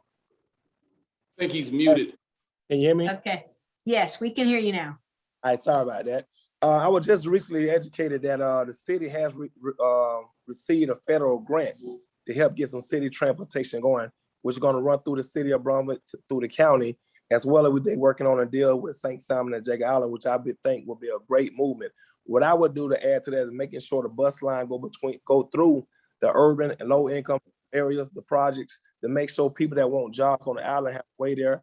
People that do not have cars have ways to the grocery store. So I'm actually excited to see what this do. The grant was given to us to get it started.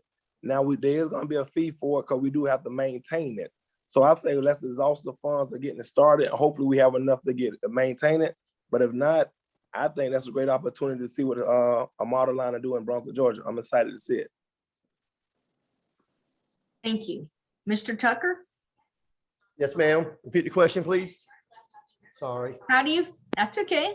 How do you feel about the transportation options currently available in Brunswick? Do we have enough options? If not, what will you do to increase those options? I feel like the citizens of Brunswick are being shorted. The city has $1.7 million, had it for a couple of years, I believe, for public transportation to get started. Like I said before, I talked with them about that. And right now on one bus, have the title to it for transportation. If the other two pass inspection, I'll own 3 buses.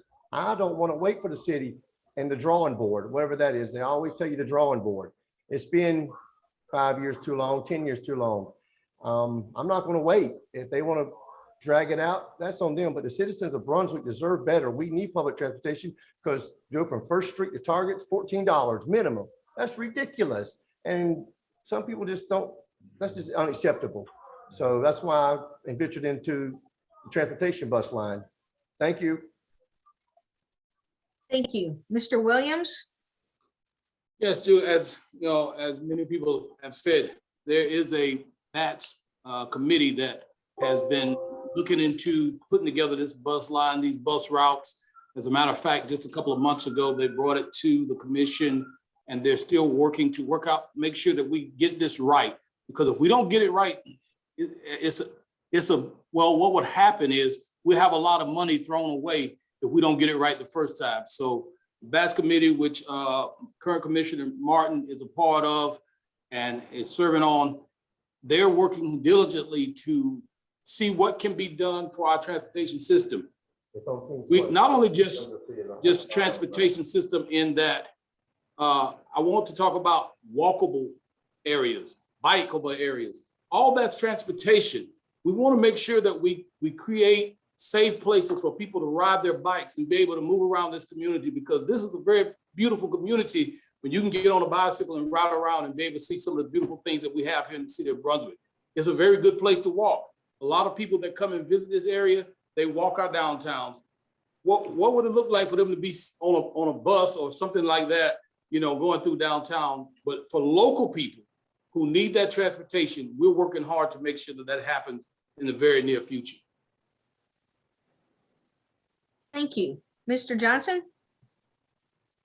Transportation has to be looked at in a holistic view. Number one, we want to talk about the bus line. Many of us has talked about the city government used money from the CARES Act to go into this project. The thing that I say is kudos to them for doing the hard work to start the studying of how people move in this general area and how we connect all of the entities to have a solid program. But what we want to say is, you may have CARES Act money one time, but sustaining that program is going to take hard work. And sustaining that program for us means a couple of things. A, if it comes out of it and we see that it is not sustainable with consistent federal dollars, which we know we won't get every year, then we have to start talking about how we do this locally. And for us, I think we have to start thinking about what it is to have a public-private partnership in this space. Once we move people throughout the city, this is really going to be workforce development transportation, if you will. So knowing the hot spots, knowing where people are getting on, getting off, and where they need to be moved to is vitally important. Number two, we have to ensure that we have a transportation system,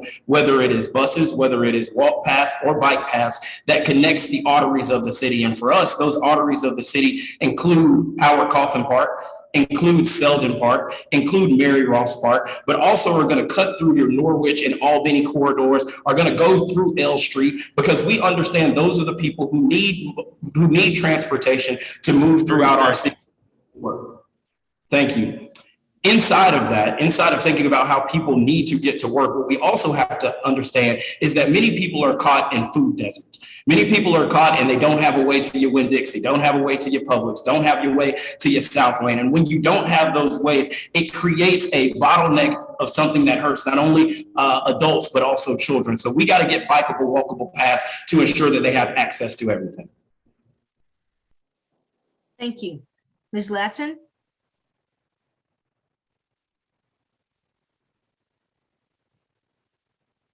Could you repeat that question, please? Could you repeat that question, please? Sure. How do you feel about the current transportation options offered in Brunswick? Do we have enough options? And if not, what will you do to increase those options? Today, I find it's one of my great joys to tutor the children in my community. And one of the facilities the facility that I volunteer at is off of Buckingham Place. It took me $30 to get to and from my commitment today. $30. It takes 21 minutes for the average person to get to work every day. Our only options that we do have is walking, bicycling, which are green options, but we also have been subjected to Ubers and Lyft. I spent $30 on an Uber today going 2 ways, all right?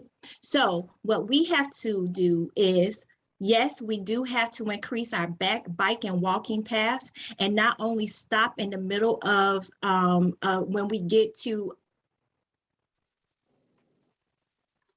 should have a walking and biking path that goes all the way to the center of the city. So we need to have walking and bike paths. We also should look at the blueprint of Jacksonville. They have green buses, and what they are solar powered buses. They aren't that big. 30 seconds. They aren't that big, and we have to have those buses. We need to start with 6 buses, 2 going into the city, 2 coming back from the city, and 2 going to St. Simon's Island.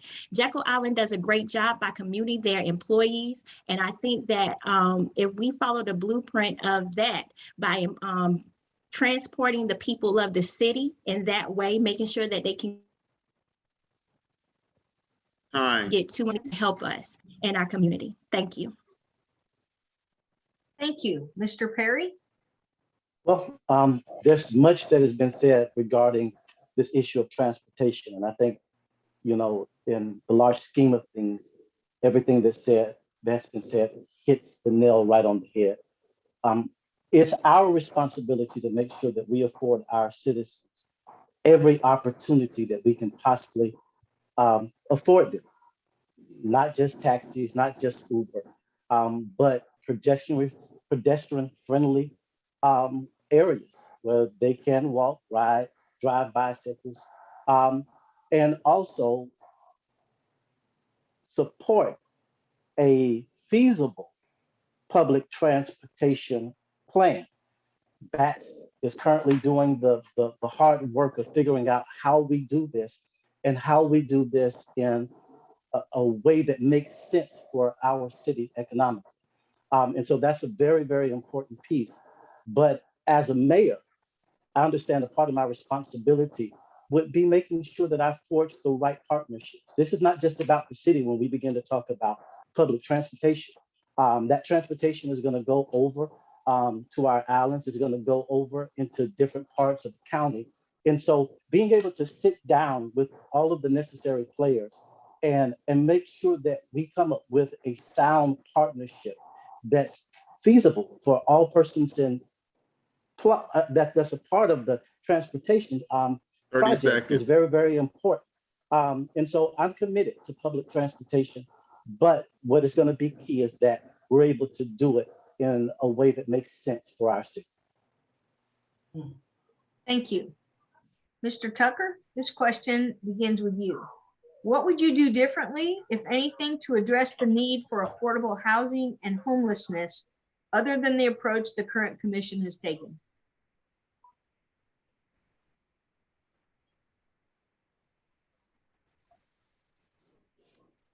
I think you're muted, Mr. Tucker. Is it good? Is it good? Yes, sir. Okay, I didn't touch nothing. I guess, like you say, affordable housing goes back to blight. We need to work with the code enforcement, hold their feet to the fire. I like to see some houses tore down ASAP. We can get a block grant, or we can get some investors to get involved in this here, because these houses are eyesores. They've been here too long.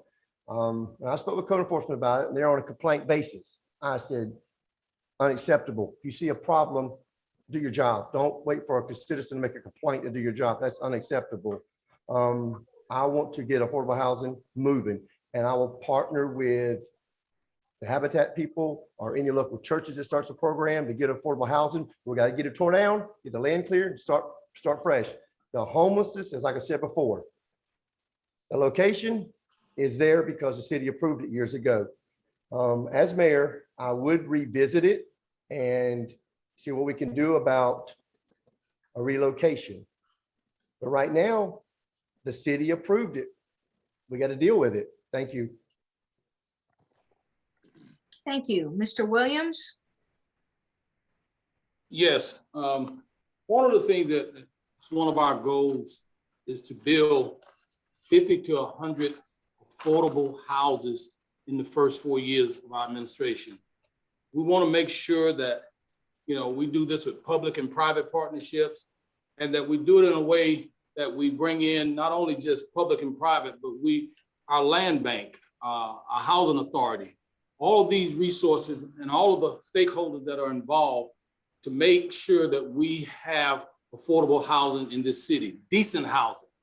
I will continue to support, the tiny house program that is being established out on Altama for our military veterans. I think that that's a start, but it's not the end all. So we will start there, we'll work there, but that's not the end all. We want to build at least, like I said, 50 to 100 single family homes in the city of Brunswick. And the way we do that is through our land bank, with the Housing Authority and with other local partners such as Habitat for Humanity and any other entity that's out there that is in the home building business. So we want to make sure that we do that in a very responsible way and that we train people, we get our citizens trained for home ownership so that they understand that if they're not renting, if they're owning the home, they're buying the home, that if the water heater goes out, it's their responsibility and not the landlord's. So a lot of times people get into home ownership and don't really understand all of the necessary reasons, the insurances and all those things that go with home ownership. We want to train people and get them ready for home ownership and be able to do that in a very responsible way. Thank you. Mr. Johnson? I want to do the work that I can to separate these two issues because they are two very separate issues. I will, number one, start off with affordable housing. I think it's great to have a lot of ideas about, building homes, or, it sounds great to have 6 buses. It sounds great to have these things, but the actuality and the hard work of creating these things is truly what we have to talk about and the questions we have to ask. I personally don't believe the mayor is in a space to be able to hit on those promises. And that's not only by virtue of how the office is set up, that is by virtue of what people in our community is telling us is the most important thing to them. When I think about affordable housing, I think about it on 2 different spectrums. Number one, we gotta save grandma's home. We gotta save the people who are living in the community who have no way to rehab their homes, to stay in their homes. We have to make sure we have a dedicated fund. And that comes through the real discussions of loss at the table with the county to make sure we have a dedicated fund to fix those homes, save those homes, and keep Brunswick residents in their homes. The second thing we have to do is have to be aggressive with slumlords. And we have seen people hold houses, charge too much, and have derelict properties that are absolutely terrible. We got to get in their face, put a real timeline on it, and get them out of here. The next thing we have to is we have to be a part of and hold hands with smart developers. And when I say smart developers, I mean smart developers like Jessica Myers, who has come down here and bought 5 or 6 houses. But when she bought those 5 or 6 houses, she is someone who is committed to our community, going to houses, thank you, going to rehab those houses and make sure that our citizens have actual affordable access to them. And we have to define what affordable is for our community. I want to hit really quickly, I know I have probably about 10 seconds on homelessness. Homelessness is something that the mayoral office and the committee and the commission have to hold hands with our wraparound services and make sure we undergird them and help. Thank you. Ms. Latson?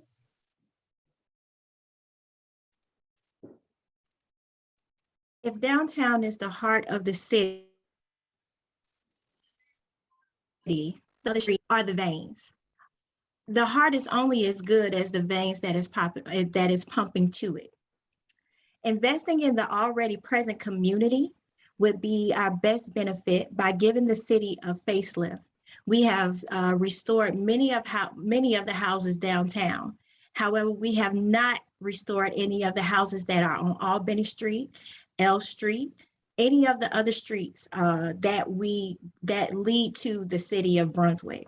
When we speak of affordable housing, we must remember that McIntyre Court, Brooklyn Homes, any of the housing that is in public housing right now was known as affordable housing, and it was built under the Affordable Housing Act. But now, 30 to 40 years after they have been built, they have been placed into the Brunswick Housing Authority and known as projects or low-income housing. What will we say if we begin? What will our children say 30 to 40 years from now, or our grandchildren will say, once we build these new affordable housing? Will they be known as public housing or projects as well? What will they be known as? So we must invest in the housing that we already have, and also restore and renovate the homes that are 30 already seconds. present. Homelessness is the face of poverty. And if we do not understand that homelessness speaks to the condition that Brunswick, Georgia is in, because we are known as the poorest city in the state of Georgia, if we do not speak to that, we do not want to really deal with the issues of homelessness and poverty, because they go hand in hand. Many of the people are one paycheck away from being homeless. Time. And so we have to make sure that we understand what poverty is, and that we are all a couple of paychecks away from being homeless if we do not get ourselves together economically. Thank you. Thank you. Mr. Perry? Yes, ma'am. I hear the term affordable housing quite a bit, but most of the times when we have that conversation, nobody really defines this whole issue of affordable.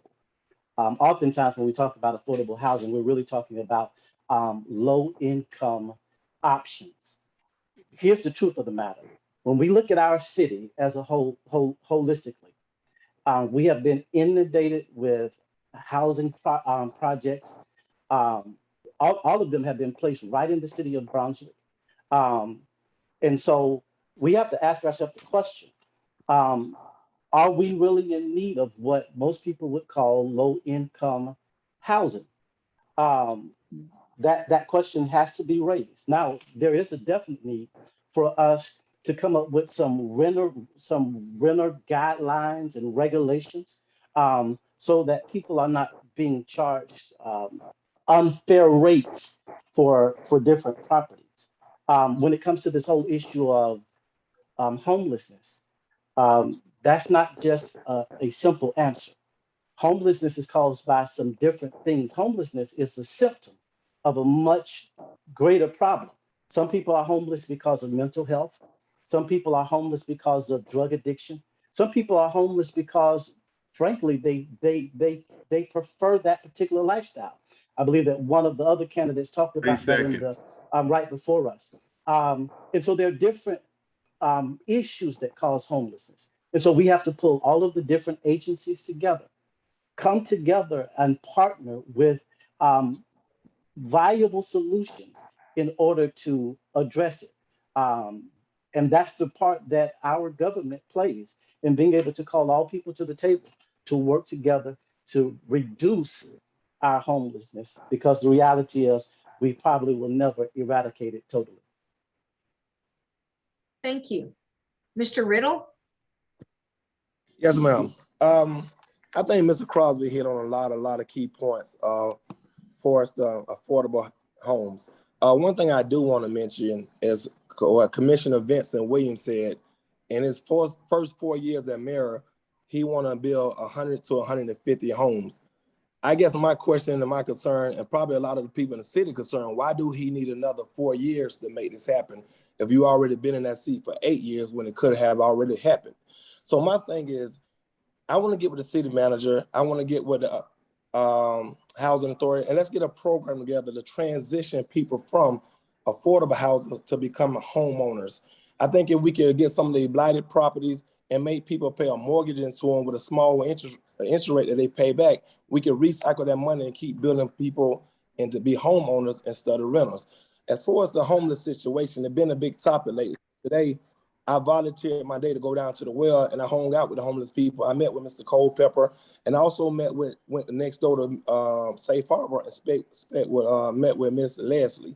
Next week, I scheduled a sit down with Mr. Culpepper as well as Ms. Leslie from Safe Harbor, so we can try to rectify those issues of the well program, because it is an important program, but I think it's in the wrong location. But by the well being there before Safe Harbor, we got to see if them companies can coexist. So they both agreed to sit down with me next week. We're setting up a lunch date to figure out how can we make both of them coexist so we can both 30 seconds. and the community. I just think that's a conversation that could have been done. They were both reluctant. I mean, they're easy to approach about it. They both spoke with me.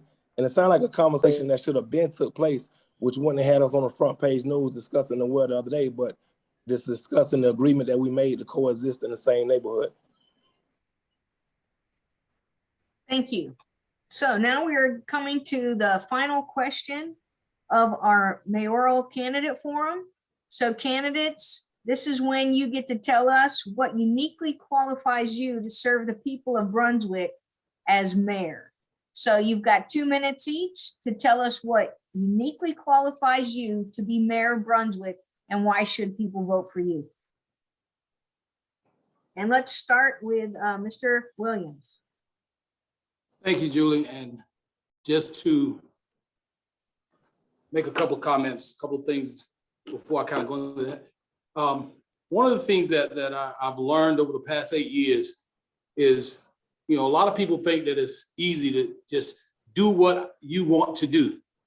You've got to have the support of at least 2 other commissioners to get anything done. Even as the mayor, you've got to have the support of your staff and the people that you work with each and every day. We've worked hard. Yes, we haven't built single family homes, but we've built homes. The Perry Park apartments that are coming up now is a result of our work here in the city of Brunswick to make sure those things happen. There's other projects on the table. There are other developers that have already committed to Brunswick on Highway 17, on Gloucester Street. There are projects that are coming, but all these things have to be worked out. And what people don't understand sometimes, it takes time to work with people to get things done. I've worked with people. I will continue to work with people. I will continue to try to get things done for the city of Brunswick. Not everything happens overnight. We may not get it done tomorrow, but we will promise you that we will get it done. We will work hard to make sure that the city of Brunswick gets everything that the city of Brunswick deserves, that our people get what they deserve. I've worked hard for the past 8 years. I thank God for the opportunity to have been and work as a commissioner. I thank God for the opportunity to have worked for the citizens of this city, and I will continue to work if given the opportunity. God bless you. We love you. And that's our spiel. Thank you. So Mr. Johnson, what uniquely qualifies you to serve the people of Brunswick as mayor, and why should they vote for you? You should vote for me, number one, because I come from you. You see me grow up in your community right before your eyes. You've seen me put my hands in the dirt on several projects throughout our local community, but also you see me just be there. Not just show up to ask for your vote, whether it's for this office or any other office from before. I haven't asked for your vote 3 or 4 times. I'm asking for your vote 1 time. I'm asking for your vote this time, because this time is the most important time, because what uniquely qualifies me in this moment is to build a bridge and build consensus around real goals to move real action. The thing about me is that is what my career has been about. In the 7 some odd years that I've been working at the Georgia Chamber, I've worked with people like Representative Al Williams, who used to represent this area and was a strong Democrat and a good friend of E.C. Tillman. I worked with Representative Al Williams on House Bill 170 that brought the transportation dollars to our local community where you see the reform happening now. I worked with Gulfstream and Coastal Pines to ensure that we had money in a state budget that would help us grow our jobs of tomorrow and help Coastal Pine get kids ready to move into those high-tech jobs at Gulfstream immediately when they graduate. Those are the results that come down to real consensus building, through real work, through actually bringing leaders together and not just talking about it, not just having fun ideas, but actually moving ideas to action. Thank you. Those ideas being moved to action is the reason you should vote for us, because we're not moving those ideas to action just by ourselves. We're moving those ideas to action with you behind us, with the community behind us, and hand in hand with you. And that is what we guarantee to continue to do. That is why you should vote for me on November 2nd. And I thank you. Thank you. Ms. Latson, what makes you uniquely qualified to be mayor, and why should we vote for you? Because I am you. I am unbought and I am unbossed. I do not belong to the Chamber of Commerce who wants to tear down public housing to build a waterfront. I am not a part of the JIA. I am not a part of any entity that helps to perpetuate the poverty that goes on into this city. I have been most affected by the decisions that have been made by the city and the Chamber of Commerce. I have been most affected by the has been formed by the people who have been in high places that speak of unity, but do not think of the poor. I am you. I am a mother. I have children in the public education system. I have a mother who suffered from kidney or renal failure because of the water that is polluting, or the effects that are polluting our water. I have a brother that is suffering from cancer right now. So I am you. Everything that we have talked about today, from transportation, I have been affected by.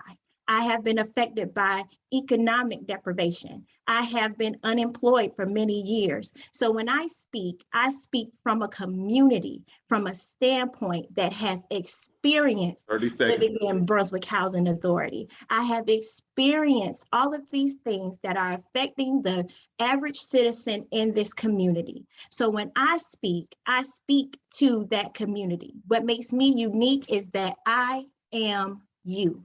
I am everything that we have talked about today, and I am ready to join hand in hand with the people and the citizens of the city of Brunswick to make this a better and more efficient place.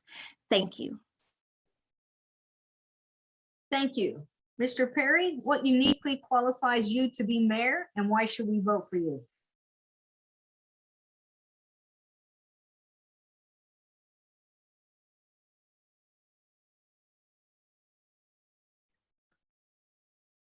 You're muted.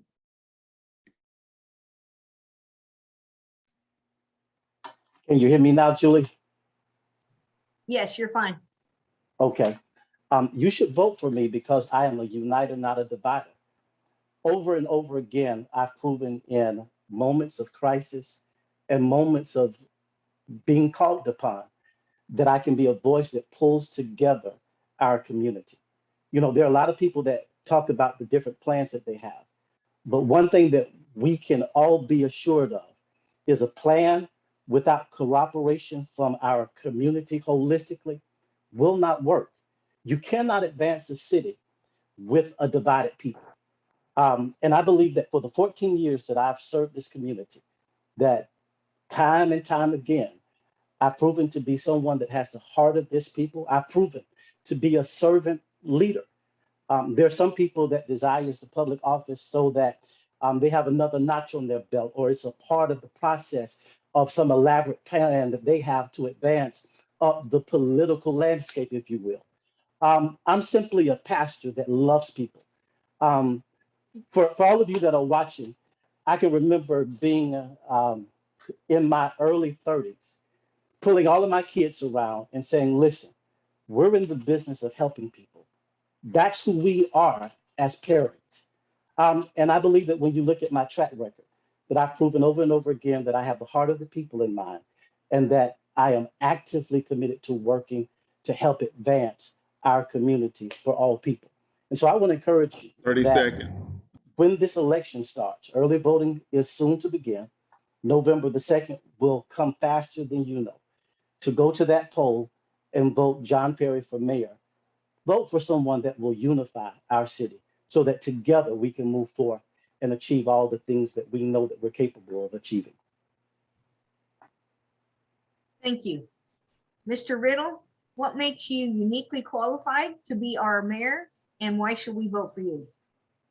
I want to thank Miss Helen. I really enjoyed her 2 minutes. I can relate to it. It's very relatable. And just like Miss Helen, I think I'm one of the best candidates because I too am I'm broke. I cannot be paid for. I cannot be bribed. I stand with no big groups, no big organizations. I don't have commissioners out there campaigning for me to strengthen their powers. I stand for the community of Brunswick as an equal and fair community. Anything that come across my desk will be looked at as a neutral standpoint with no bias. I won't show favoritism to my friends. I won't show favoritism for my family. I won't show favoritism to the rich or the poor, but an equal opportunity for everyone. I know there's a lot of stuff since I've been in this campaign, and I've been propositioned to join certain teams that I declined. I don't believe that certain people have the power to build a board of commissioners and the mayor. I think that's the city job and the citizens of the city to vote on. I stand neutral. I will never be bribed, and I stand against bribery. I stand for equality and equalness for everyone. My name is Travis Riddle. I'm strong, and like Gary Cook said, I am a fighter, and I will fight for equal opportunity and unity in the city of Brunswick, Georgia. Thank you. Thank you. Mr. Tucker, Yes, what ma'am. makes you uniquely qualified to serve as our mayor, and why should we vote for you? You hear me okay? Yes, sir. Okay, the mute button came on. I am, once again, a peopletician, not a politician. I am ready to be the next mayor of Brunswick. The public transportation has been an issue, got it covered. Also, I was talking to someone that was worried about the flooding and drainage and the hurricanes that may hit our coast. So I went and had 4 boats already. I'm about 4 more boats. They're John boats. I call them rescue boats because one day Mother Nature's gonna come a knocking and I'll be ready, hopefully, as your mayor. I want a shelter in place with a generator for up to 1,000 people with food for 2 weeks. We can change the food out with any kind of local bank because when that hurricane comes, FEMA's coming. After they get on the news and get the governor involved and a few senators and the local people, they're coming in 2 weeks. I'm coming tomorrow to get you. I'm getting your mama, your grandma out of high water to a safe place that we already have prepared. Also, I will address the infrastructure. The roads are horrible, but I know it's something underneath the roads. I will ensure a city picnic for all employees to show them we appreciate them. And the city can fund it. If not, I can. I'm very thankful for the city employees. And I would like to see all the citizens get $500 for a vaccination shot. They give to the city employees. And Mr. Williams, politely, you said the city's got $6 million. So they got the money to do that. Also, what uniquely qualifies me would be the citizens of Brunswick. I'm no different than nobody else. I work hard. I'm humanitarian. 30 seconds. I've been in Brunswick my whole life. I will work hard, first and foremost. I don't mind working with Glenn County, but you got to remember, as mayor, it will help me cut a lot of red tape, and I will take care of the home front first and foremost. My name is Robbie Tucker, and I ask for your vote, and I approve this message. Thank you. Thank you. And I want to thank you once again to all of our candidates for their thoughtful answers this evening. And I really we all appreciate you stepping up to run. It takes a lot of courage to run for office and to serve our community. Please remember that the election is November 2nd and early voting begins October 12th. So thank you once again for joining us, and we will see you at the polls. Thank you. Good Good evening. night. Robbie, what about